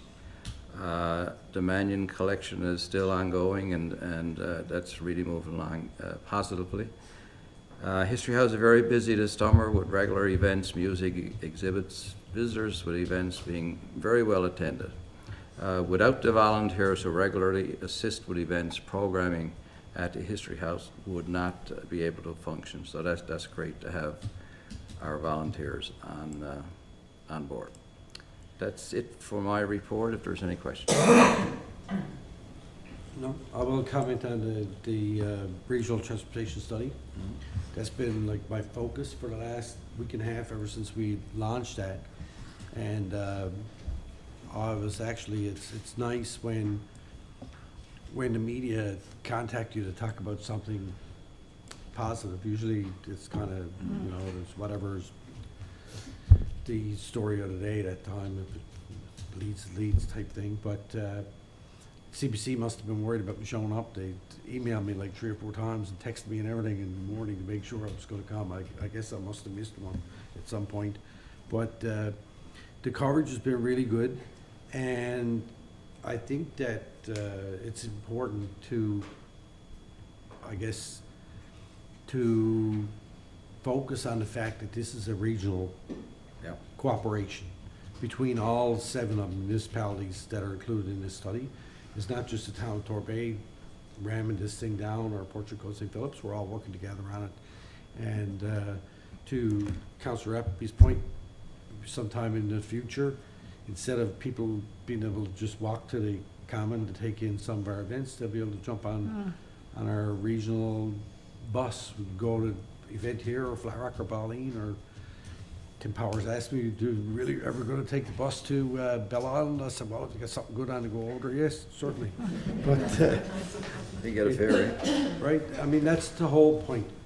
We're not the city of St. John's. We don't have the capacity to have a full flight Metrobus. This is looking at, well, like I said to Mr. Powers, I said, well, we don't really know yet what the people want. We didn't ask them, so we're in the process of asking them. Once we get the information back, then we'll figure out how to go forward. I told him, I said, too often, sometimes governments at every level just go ahead and do things without asking people first, and then it turns into a big flop. So we should get good information back on this survey from all around the region and be able to make a half-decent, informed decision going forward. So it's excellent. Thank you. That it, sir? Yep, thank you. All right. Infrastructure and Public Works, Councillor Appy. Thank you, Mayor. So myself and Councillor Manning and the director met on Tuesday, July 29th at 8 a.m. There's an update here about the great work that's been done on the trail development. Thank you to the team and staff for the work that's been done on that. Most of the information, I'm not going to get into every line item here. If there's any questions, I'm happy to entertain them at the end. But there are some motions. So for the depot service course paving, a request for pricing was sent out to 4 contractors. Below are the bids and the amounts received. The budget for the project is $80,000. After some discussion, committee agreed to put forward a motion to reallocate funds to award the tender. So the first motion is motion to reallocate funds from the water distribution model project to the depot surface course project to offset the increase in tender amount. So moved. Second. Moved and seconded. Comments? All in favor? Aye. Opposed? Carried. Second motion, motion to award the depot service course paving project to Weirs Construction in the amount of $88,350 plus HST. So moved. Second. Moved and seconded. Comments? All in favor? Aye. Opposed? Carried. Thank you, Mayor. The Supported. next item is supply and delivery of winter sand tender. So, as per the past year, the town is part of the bulk tender package. There were 3 bids received, and they are listed there below. Last year's price was $62 per cubic meter. The motion is as follows. The motion to award the supply and delivery of winter sand tender to New Crete Investments in the amount of $43 per cubic meter. So moved. Second. Moved and seconded. Comments? Is All in that, favor? that's part and parcel of the provincial tender, is it? Yes. $43. That's good, that's good. They're not asking us to take all of it at one time, are they? I forget the salt shed pool. It's such a good price, there's gotta be some catch to it. Vote, vote, vote. Well, Yeah, I guess. It's always $20 All right. cheaper than last All in favor? Aye. Opposed? Carried. We would build another shed to get more. So, all right, wastewater feasibility 2025. So the request for proposals for wastewater feasibility study has been out. Tender is closing today. So just wanted to note that. Coming on down through, looking for more motions. There's more in here, here we go. Canada Community Building Fund gas tax projects carry forward, so the safety lights around the abutments and culvert replacement for Pine Ridge area. The project is 98% complete. There's some minor paving deficiencies to be completed. There's 10% holdback. The director gave an overview of some extra work and pipe size changes that was required after the project started, and that resulted in some extra work being required and a change order in the amount of $16,599.37 plus HST. As a result of this, an updated capital investment plan will also need to be submitted to cover the cost of the change order. So the first motion is motion to approve change order 1 that was required to complete some extra work and pipe size changes in the abutments and culvert replacement project in the Pine Ridge area in the amount of $16,599.37 plus HST. So moved. Second. Moved and seconded. Comments? All in favor? Aye. Opposed? Carried. Second motion, motion to submit an updated capital investment plan for the abutments and culvert replacement project in the Pine Ridge area in the amount of $16,599.37 plus HST. So moved. Second. Moved and seconded. Comments? All in favor? Aye. Opposed? Carried. Thank you, Mayor, appreciate that. The next motion is the purchase of a new rubber tire Now, backhoe. before we go forward with that one. Yeah, So, I'm gonna have an interior conflict on this. Before I do, I wanna say this. To me, I don't feel that I'm in a conflict because council has already took the decision to use canoe procurement as our procurement process. Because I'm on the M&L board, M&L, whenever a municipality uses canoe, there is a portion of money that M&L makes through this partnership. So that's what M&L advised me that where the conflict would be.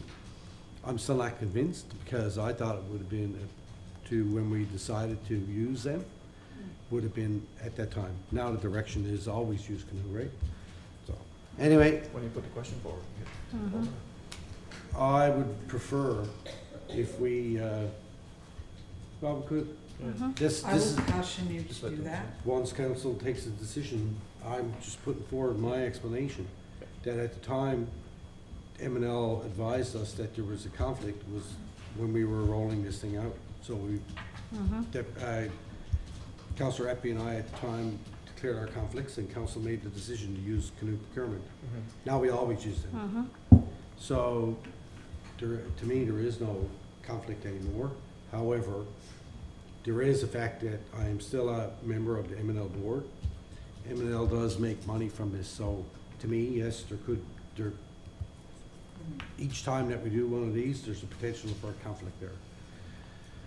So I'm gonna actually declare that my conflict, and I already don't think that there's any need for council to make a decision on it. Let's start up to you. I truly don't feel that there is, but I have advice from M&L Legal that there is potential conflict there. I just wanted to explain this, the rationale around it. So with that, I'll turn the table over to Deputy Mayor. And I'll Okay. Sit in the gallery. In the back. Oh, you're in the back.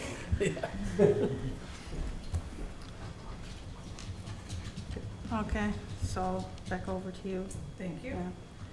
All right, so, purchase of new rubber tire backhoe, the budgeted amount was $200,000, but the price of the backhoe through Canoe Procurement, the price was obtained for $252,856,000 plus HST.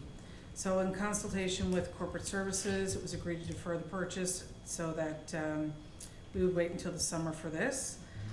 So now it's time. The motion reads as follows. Motion to proceed with the purchase of a new rubber tire backhoe through the Canoe procurement process. The new backhoe's purchase price will be $252,856 plus HST. So moved. Second. Second. Sorry, I don't blank out. Discussion? Like totally.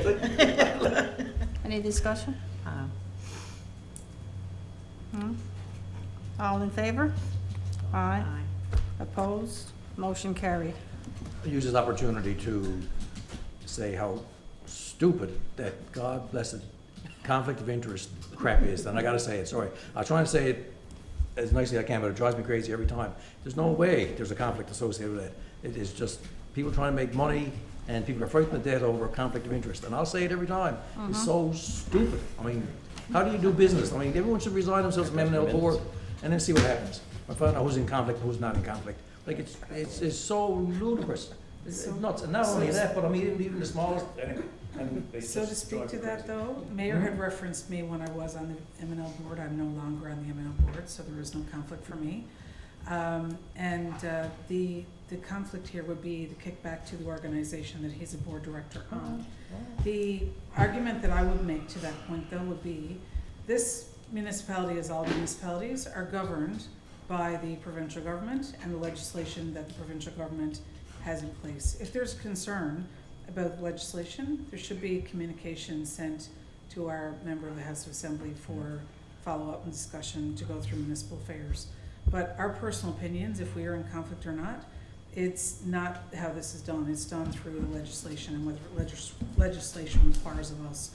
And so I think we need to follow that. That's right. And it's interpretation of legislation by the same people who make the legislation, or the lawyers, all sitting around the table saying, yeah, you're in conflict or not in conflict. And the sadder part is people who call sometimes people up in conflict because it's mainly personality issues that get tangled up in conflict. Right. And that's the reason people call it, try to get back at somebody else rather than true conflict, which is another.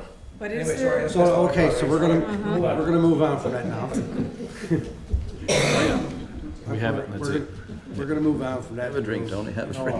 We'll deal with that stuff at another point. All right, we're So done back with to me. infrastructure. We're done, are we? No, I haven't finished the report. That was the motion. Okay.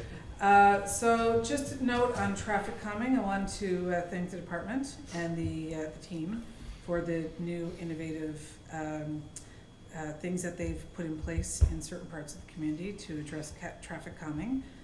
It's, you know, people think that we need speed bumps everywhere, and speed bumps aren't always the answer. We have been having problems with pedestrian safety and speed calming. There's no surprise in that conversation, but I think it's really cool that our staff are researching and putting efforts into bringing in new technologies and trying them out in the community. So thank you to the director and his team for the work that you've done on that. The other thing I wanted to just acknowledge, if I could, was the very swift work of the director this weekend.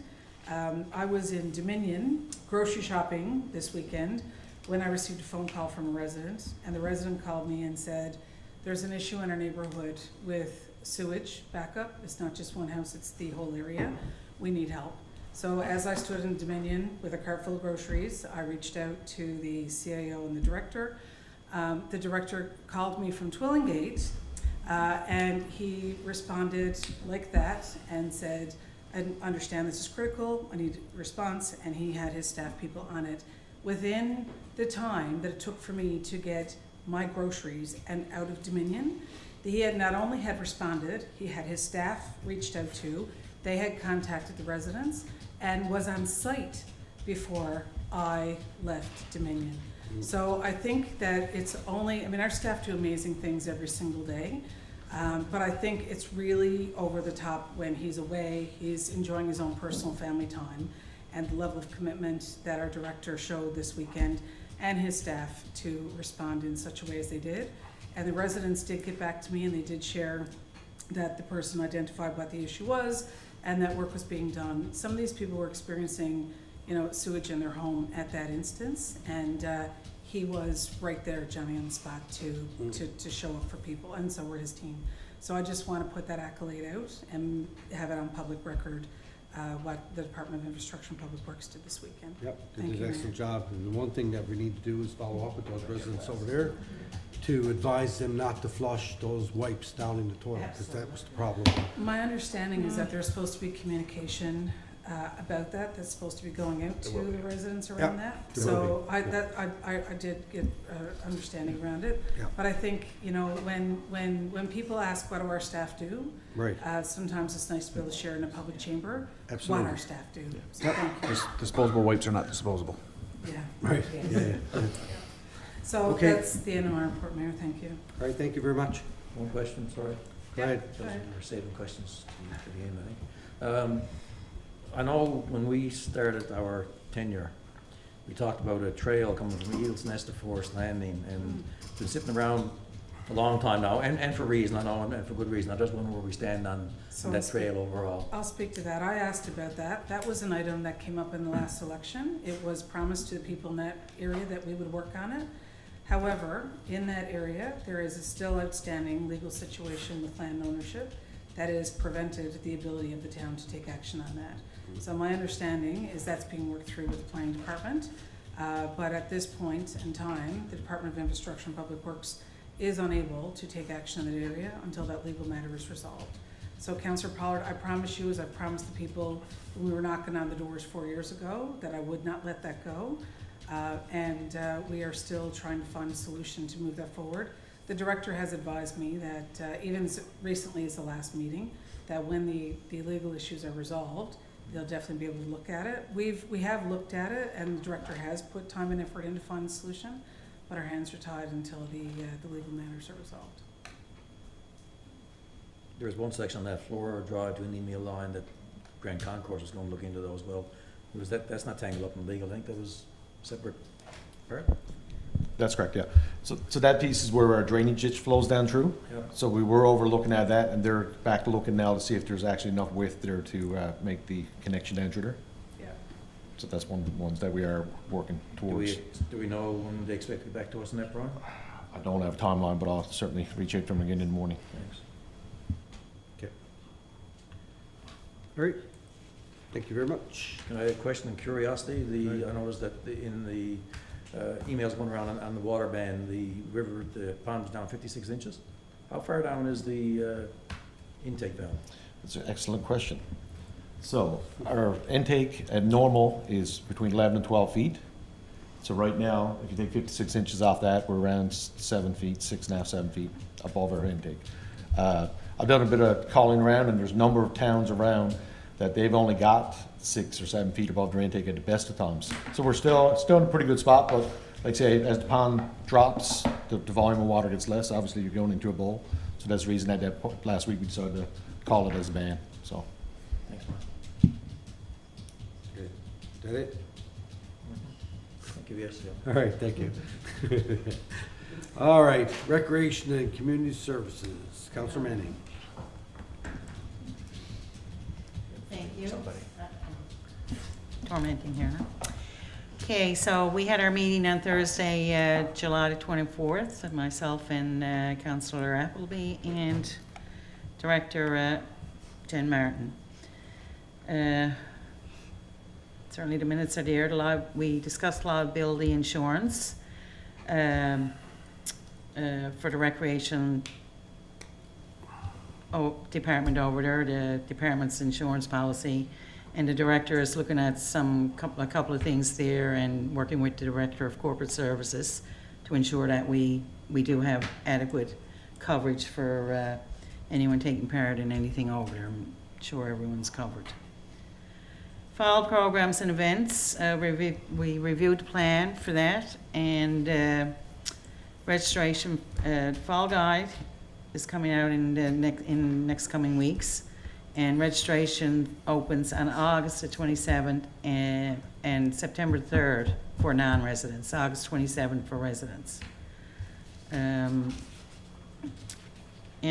also, too, at that point, the director is going to offer the residents an option to provide feedback on events that they would like to see continue, because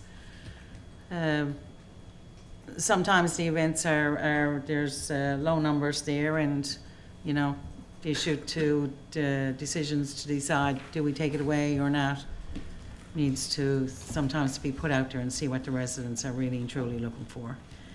And that's been talked about, a time in Torbay happened this weekend.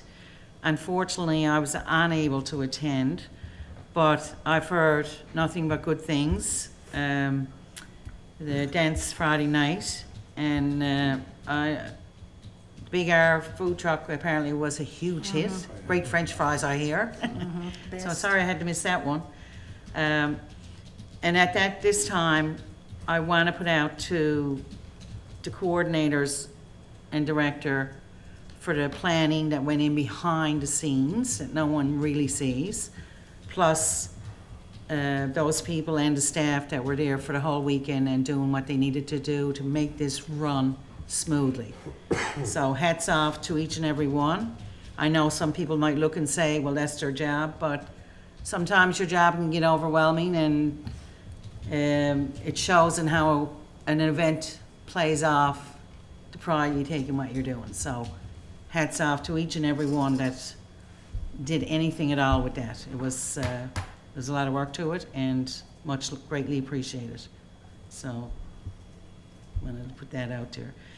Now the facilities, the outdoor facility management, attached to this is a breakdown of day-to-day responsibilities that currently fall under the outdoor maintenance staff, and that's there for anyone who really wants to have a good look to see what's involved and what's being done. The History House maintenance, we discussed the financial restraints that are there right now, and the maintenance budget. And the director right now is working with the Director of Corporate Services to work through this bump that's in the road that we're after coming up across, and to get so that we can get things done and moving up there, which it is being done, just to continue it all. Safe Action Community Plan, we were updated about various initiatives planned for the fall that'll fall under this plans, and more information will come out on that now in a very short time. Age Family Assessment and Action Plan, we reviewed the draft assessment and action plan, and we've requested it be sent to all council for their review and certainly comments. And to that, I didn't have anything else there. No, that's the next committee. Okay. And I'm done. If there's any questions, feel free. There's one comment on the outdoor maintenance. That breakdown there is pretty informative, I think, and shows just, you don't really realize to think about it, because most people think of outdoor maintenance, that's one word, and when it's laid out the way it is, they were itemized, everything itemized, kind of makes you understand how much time it would take to go from one point to the other and cover off the areas that are actually covered off. So kudos. Yeah. Yep, it's good. Thank you for acknowledging that, Councillor Pollard. That was the point of putting it in there. Yes. You know, when questions asked, what are our staff doing? You know, we have limited staff, and they are working really hard. So I think that's really great observation. Thank you. Absolutely. All right, thank you very much. Thank you. One Liaison. more question, sorry, History House maintenance, the mold remediation, where do we stand? I haven't heard that in a while. Danny? You have an update on that? I got communication from the engineer on that last week. They're looking at the first week of September to have us a 99% design for review completed. So as soon as I get that, then we'll review it. Okay. Thank you. If I could just add to that too as well, I've been speaking with the Director of Recreation, Jen, over the last couple of weeks as well with regards to how we are going to address the fix. I think there's a bigger discussion that we all will need to have at that point, but it is something that we're actively working through and trying to figure out. So I think all the pieces are sort of starting to fall together and should be addressed hopefully in the very near soon between all of us. Okay. Thank you. Thank you, everybody. Liaison committees. Atlantic Mayor's Congress, I don't have any update. Intergovernmental Affairs, I gave an update earlier. I guess pretty much the meeting that we had with with Premier Hogan and Minister Lovelace. And I don't really have any more update other than that. Although I did ask him if they're planning on moving the municipal election, because there's been a lot of rumors about that. And he looked at me and said no. So I'll take that as what it is. And they sent out their first edition of the, what's called the All Hands newsletter today. And in it, it actually outlines when is the municipal election. So hopefully it's going to stay that way and we're not going to be bumped. All right, Jackburn Arena, Councillor Pollard. Okay, thank you. Northeast Avalon Joint Council, Deputy Mayor. No update. Royal Newfoundland Constabulary.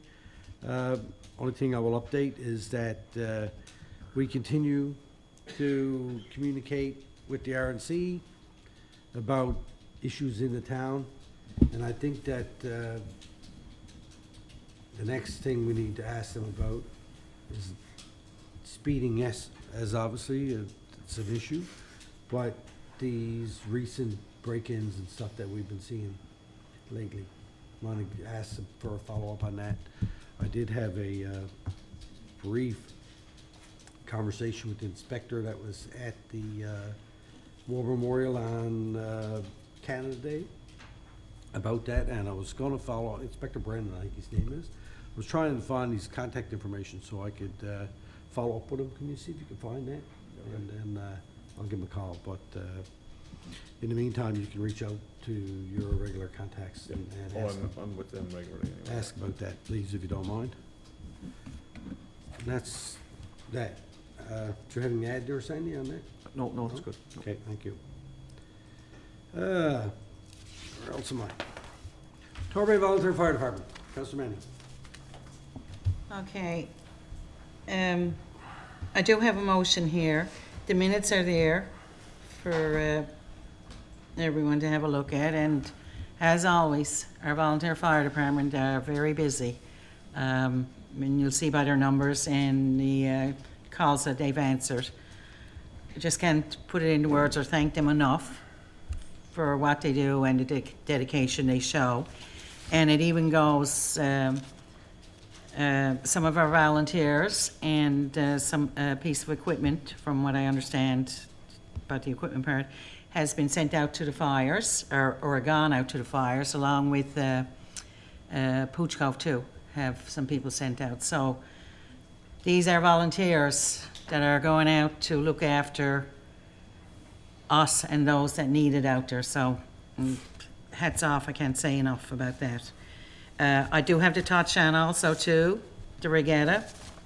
I was going to wait until the end, but I'll do that here now. The volunteers who organized this, once and again, I'll go back to time in Torbay. It starts from the inside, that no one can see what's involved, the time and effort. And down there, the time that the volunteers served, there was a lot of, the volunteers that were down there, most of them were there from the very beginning to the very end, or pretty close to the end. I had the grandbabies down in the morning and I went back, so I was there for a bit, nothing compared to what some of those volunteers were there for. I will happily will say I came away with about a pound sweated off me for the heat and the people and the crowds. But huge thank you to those people who do that. And not only for what they get for the fire hall and to go towards different activities they do for the community with any funds they raise, they don't realize the memories they've made.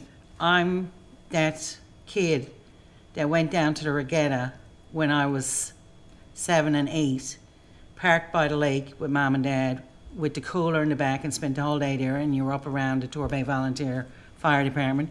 Grew up, my family, my girls did it. And as I've done since my grandbabies have been born, we did it down there. So I hope they keep it up, but there's a lot of work involved into it and dedication. So, sorry, a little bit lengthy there, but I needed to put that out there. Now, last and final, I do have a resolution of council. So I'm going to read this now. Enforcement of bylaw for fire prevention, including the open air burn bylaw. Resolved that the town of Torbay, as per section 278,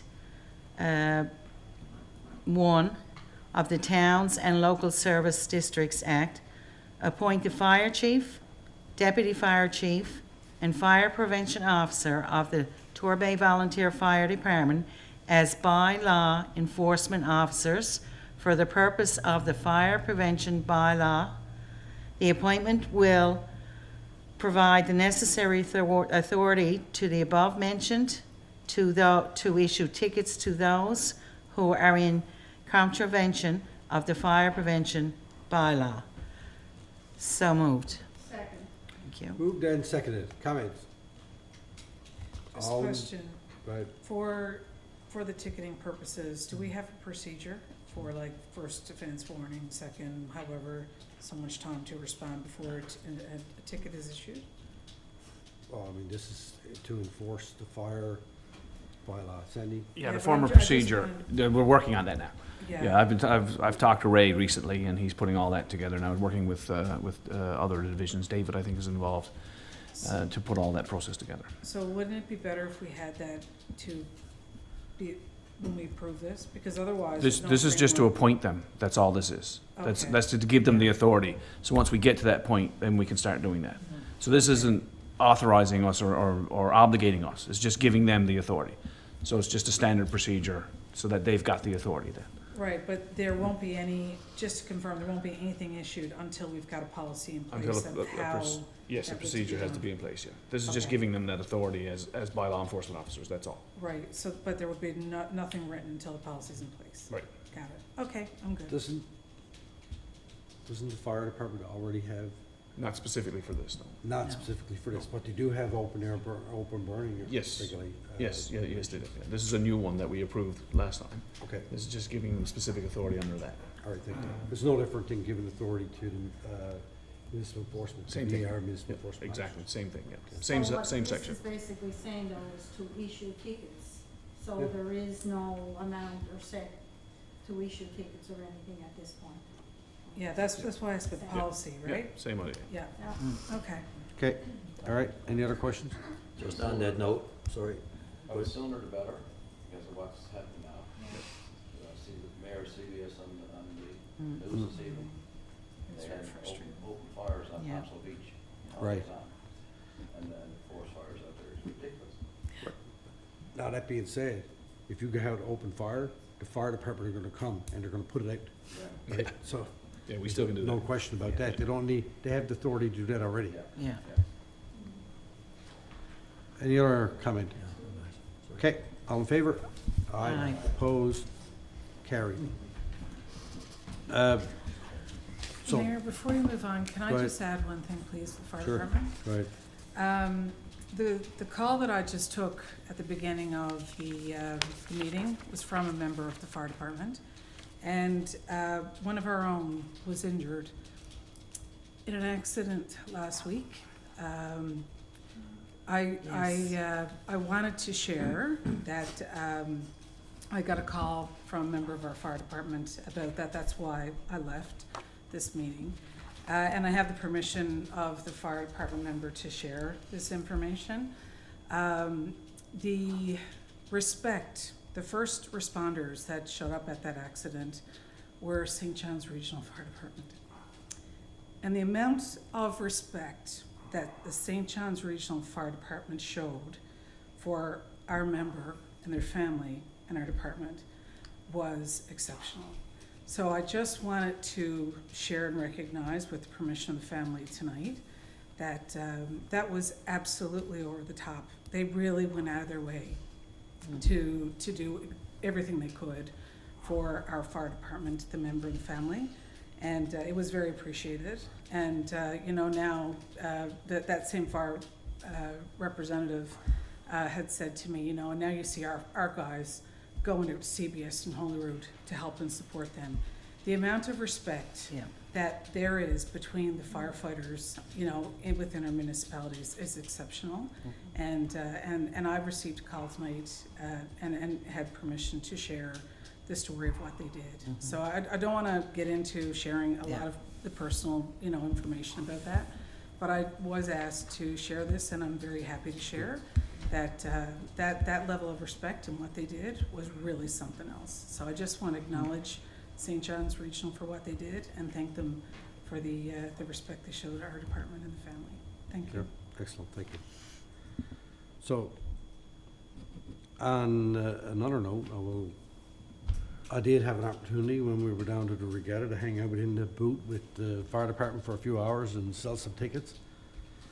And thank you, Councillor Appleby, for sending Jake over with a pocket full of money. And I just kept... Talk about making memories. I just kept giving him tickets, and he just kept giving me money. And I said, Jake, that's how you sell. That's how you sell tickets at the regatta. What? Keep winning. Oh, he won. He won, yes, he yeah. did. He proudly was going around the regatta with what he won. This is his thing at the fire. And when I wasn't selling tickets, I was winning and giving it away. Yeah, so anyway, it was great. It was great. And, the fire department, they like doing that. And it's my pleasure to be able to hang out with them for a few hours and do that. So it's a lot of fun. All right, Urban Municipalities Committee. The meeting that we were supposed to have in August, we canceled it because of the Canada Games. It was too close, and we couldn't get commitment for any of the larger municipalities on the Northeast Avalon, or on the Avalon for that matter, to go to Port aux Basques. So we'll probably, the next meeting that we'll have will be likely after the election at conference in Corner Brook in November. So, all right. So whoever's still around and going to that at that time, good luck. Notice of motion, we have none. New business. Let's go back this way. Deputy Mayor. Okay, I just want to say a big thank you to the organizers of that multicultural event, especially Julia and all of the volunteers that made it such a success. To everyone involved with the time in Torbay, the staff that I guess as Councillor Manning made reference to, that were there before the scenes as well as... Oh, sorry. Okay, I'll go back and say that again then with regards to a big thank you to everyone involved with the multicultural event, especially Julia and the staff and volunteers. Also to everyone, the staff that was involved with the time in Torbay.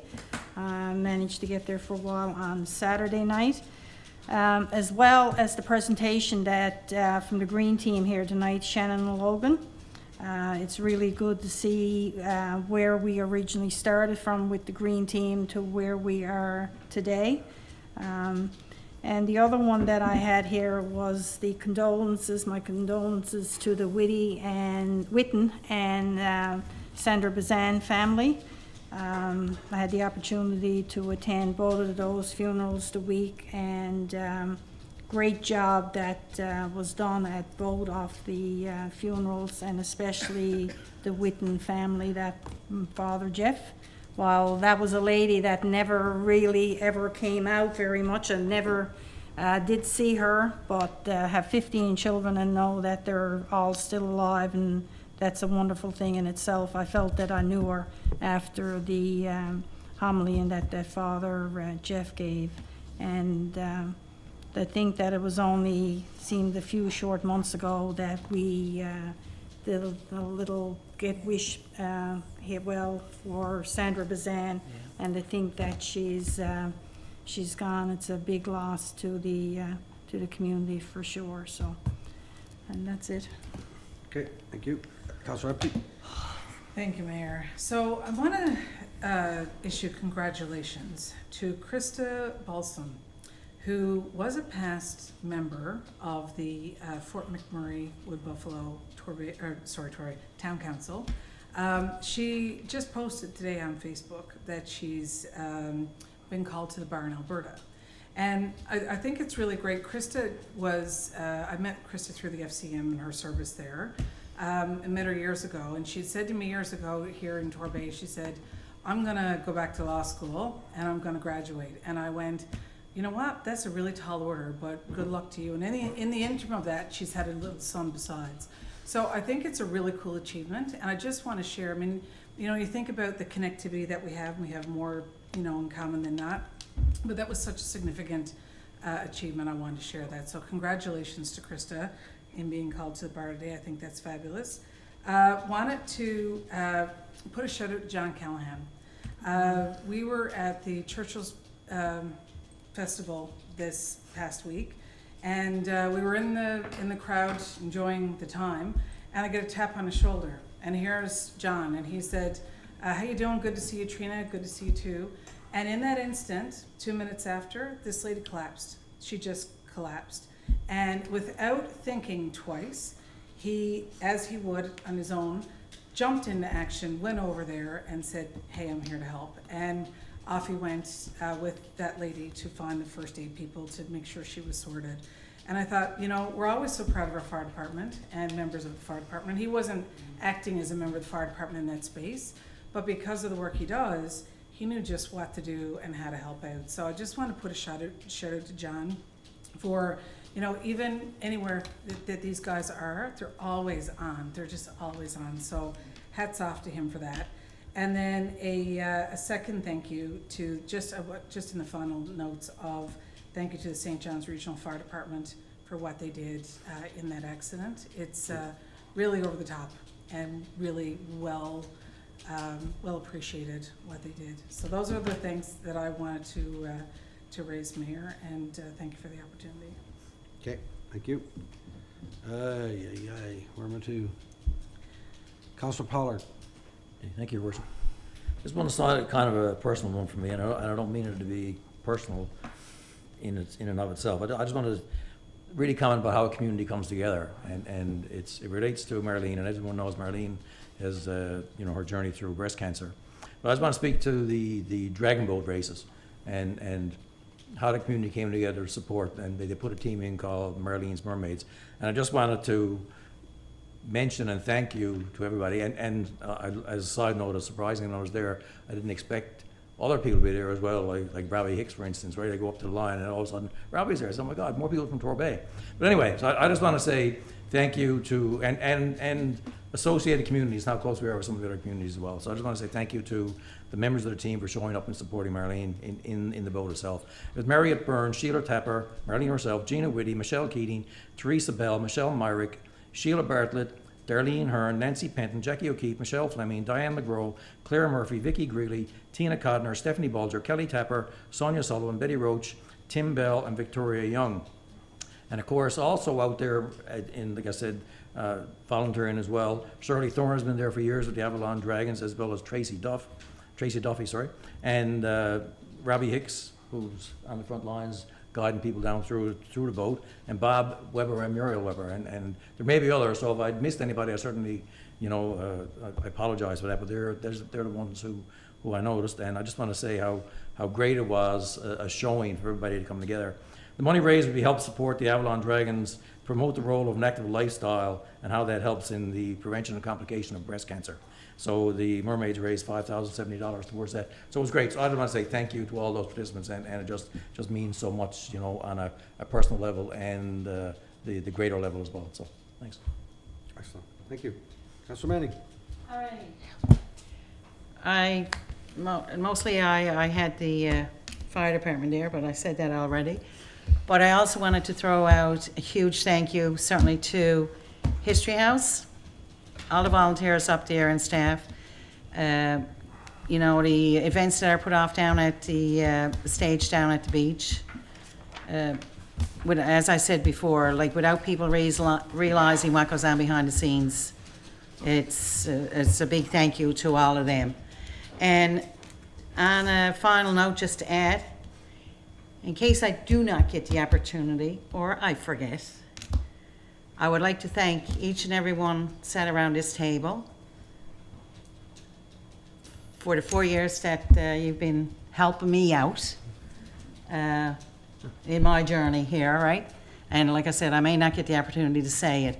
And to each and every one of the staff, from the directors on down, thank you. Every time I ask a question, they're there to help me with the answers. And answer me in my language. So for that, I appreciate it. Thank you. This is what I understand. I'm done. All right, thank you, Councillor Tepper-Past. I will say this, it's been a pleasure to have you here. And I don't, what are you, quitting? We got another meeting left yet. She done. All right.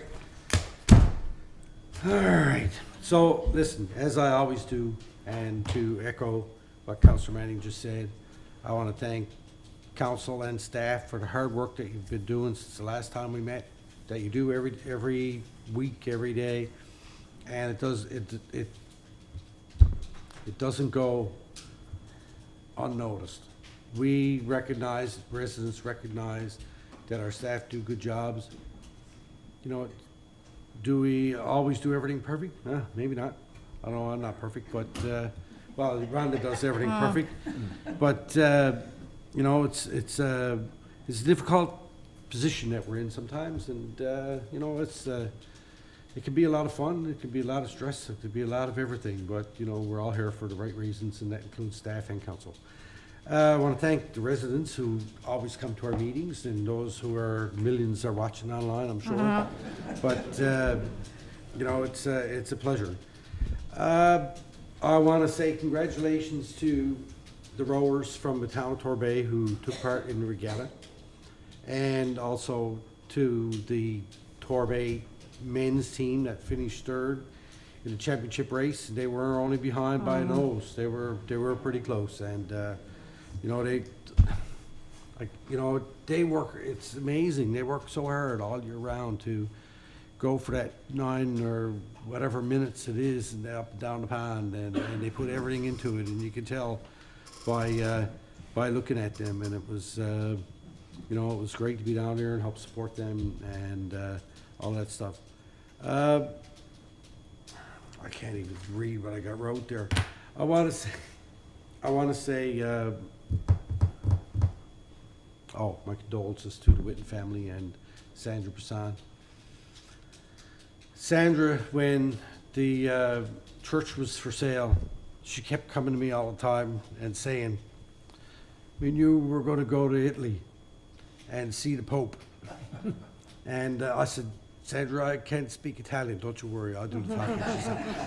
And but since then, well, the Pope passed, and so did she. So now I guess she's going to be able to go speak to him in person, and she won't need me there getting in the way. So you know, it's she was a wonderful person. She was a great volunteer in the community, not just with town events, but with the church and everything. And you know, she's going to be missed for sure. The one last, and that's it for my new business go-around thing. But before we adjourn, I want to say this. There's a fire ban on in the province till September the 7th. Please don't send me emails or text messages or posts on Facebook every day. Is the fire ban lifted? Is the fire ban lifted? The whole friggin' world is on fire here. I went down to Ballyne last night, had a look over towards Conception Bay North. It's horrifying to see that. I do not want to see that in our town. People need to take responsibility for what they're doing around their homes and make sure that they're not contributing to this. Because to Councillor Manning's point, our fire department and the Pooch Cove Fire Department send resources from our town today to go help out in CPS where they were needed. That leaves our town a little bit unprotected, but we have mutual aid agreement with those other towns, and we take that stuff seriously. We were still protected in our town. We have excellent fire department, and we got great equipment, and so does the town of Pooch Cove, and we work together. So, but in times like that, you have to pull together as communities, neighbors, friends, whatever, to try and make sure that the right thing happens. CBS is not that far away. With the right wind and the right conditions, that fire can spread from there to here, and you don't know. So please, please, please be careful of what you're doing around your house, and be safe, and let us not put ourselves in a situation where we're going to have statistics, and I don't like the statistics. They're good for politicians like statistics, but I don't like politicians either, so it all works out. So, our Q&A, does anybody have a question? Robbie, feel free.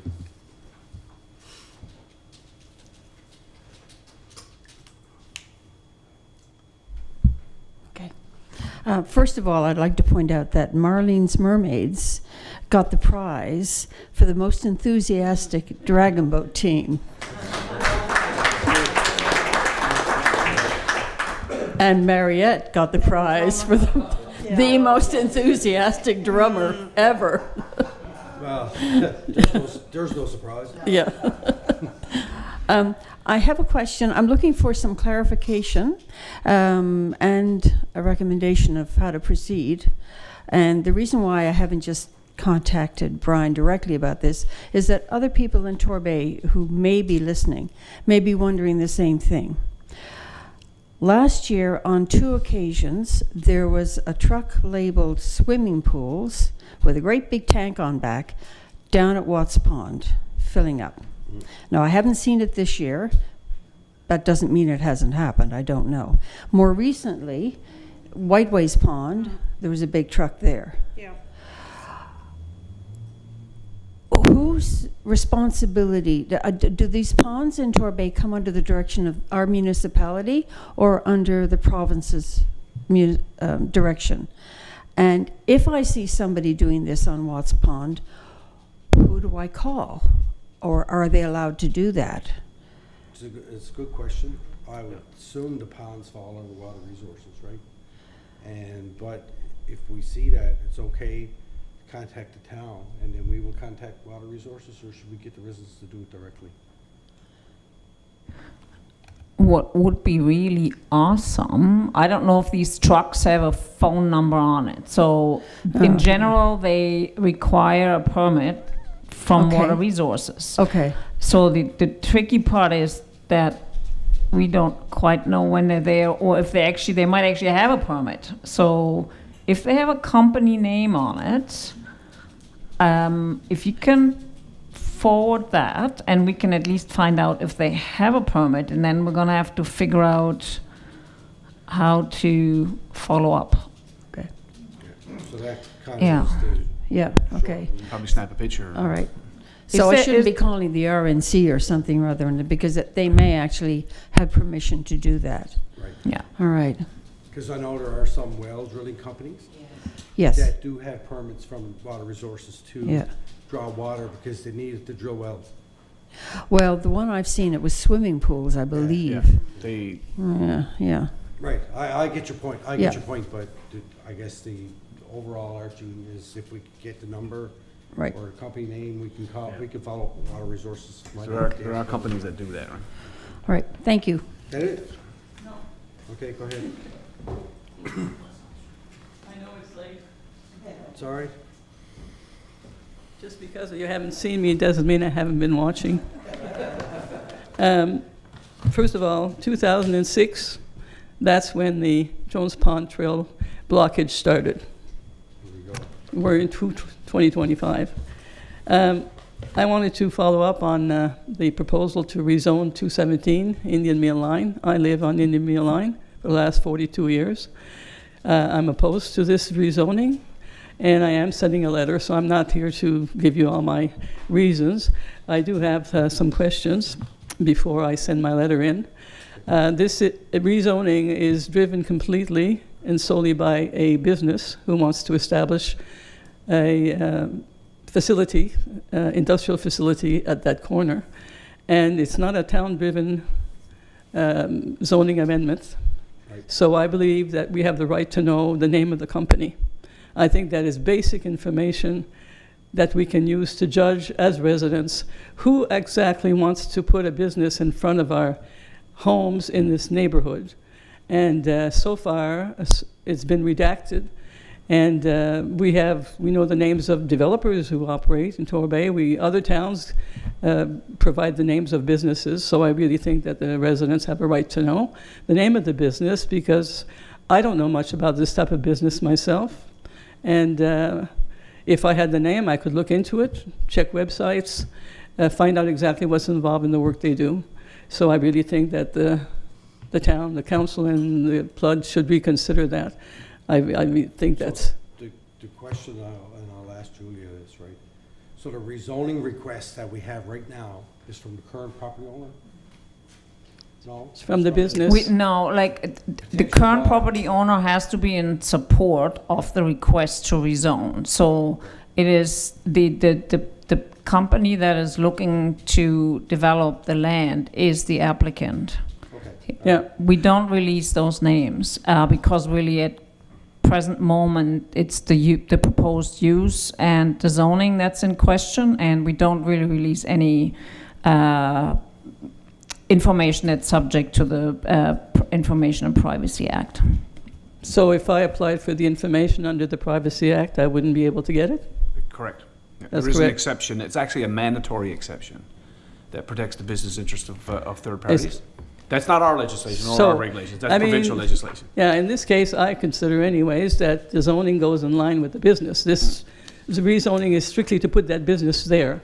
And so it really gives us limited information to be able to judge in any case. So I guess if I can take it further if I wish. Well, just so you know, if you were to file the request and for information and it was denied, you can file a request with the Information and Privacy Commissioner's office to protest or dispute that decision. Yeah. So you do have legal options if you want to choose. Yeah, because I mean, in other towns, you know, almost on a given that if a business wants to establish something that could become controversial or that could mean a major change to the area, they actually have to make a presentation to the residents, but not in our town. But at this point, we don't even have a development application, right? This is a rezoning. Well, and that's the thing. We have very limited information, and here we are asked to comment on that. So, anyways, I will make my opinion known in my letter. Fair enough. But to your point, though,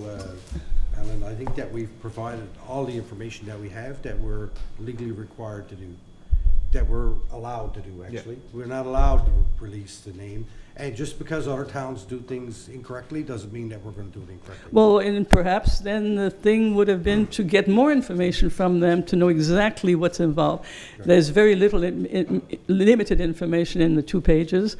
So many employees, but there's so many working outside. There's going to be traffic, truck traffic. It's not just the employees going in and out. The noise level, the lights.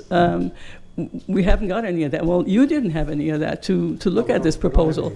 And I know that, yes, it's a rezoning is the first step, but it goes together. Anyways, the other thing was that stood out to me was the water issue. They asked to be connected for emergency purposes.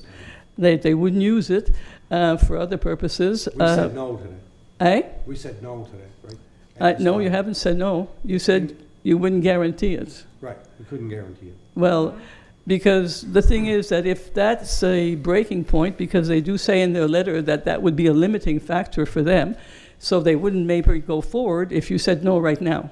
So are we going through all this for nothing? To your point, right, that stuff, those specifics with regards to the building footprint, the sprinkler system or whatever that is, that would come in the development application, right, Julia? So we don't even have that now. So a person who's requesting a rezoning for the ability to change the zoning to suit a proposed business that they might have, council could go ahead and rezone a piece of property. It doesn't have to be commercial, it could be residential, it could be whatever. And then that person could put forward their development application and council could turn it down. That's what I'm worried about. Once you rezone, any business can go there. I think it'd make a lovely development, residential development, and that's what it's zoned for. And this is like so out of the blue. And I do want... And I don't mean to argue with you, by the way. I just want to make sure that we're clear on what we're talking about. Yeah. But I mean, as I said, that's my point, is they go together. It's the business itself that wants to rezone. And earlier, Bobby Boland brought up the fact that she felt that the department was in favor of this proposal, and I'll read you the minutes of January 15th. Right. They were in favor of bringing forward a recommendation to go through the discretionary process. That's Well, what council. okay, I'll just read you what I read, it's in your minutes. Yep. The department is supportive of a commercial use for the southeast quadrant of Indian Mill Line bypass road intersection. Supportive. That's the they s- department. That's not the committee. well- It's not council. But that was the comment she made, that the department supports it, and then indeed, that's what it says in there. So I was a little surprised to actually see that at this early stage, because it doesn't give any information onto why this should be, they support this. This is before all the consultation and so on. But departments, and your time's up, but I'll just finish. with my Oh, is it? comments. Oh, that's The- what The department doesn't approve anything or do whatever. They provide guidance to council through the committee.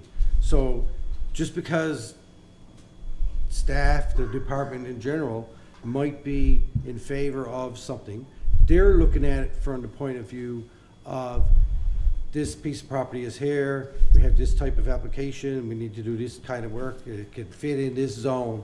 But then they would provide all that information to the committee, and the committee members will make a recommendation to council, and then council will make a decision. So the yeah. only thing that we've decided at this point, at any point with this application, is to go to the discretionary use process, which requests, the very first step is to get feedback from the residents, and up till August the 6th that we're going to accept that feedback. And then committee, hopefully, are going to take it back and take a look at it and decide whether we're even going to go any further with this process. Yeah, I mean, I'm just following up, saying that that's where that comment came from, and I certainly did have that impression, and I guess I would have liked to see perhaps a little bit more explanation, and to see that there had been some consideration that, Right. you know, there might be some concerns of changing this, Okay, so of another zoning. thing, just as an example, and I know your time's up, when we recently had an application, a discretionary use application to do 80 apartments over off Torrey Road, the department was in favor of doing that too at that time. But council decided that we weren't going to do it. So our staff doesn't make the decisions, council makes them.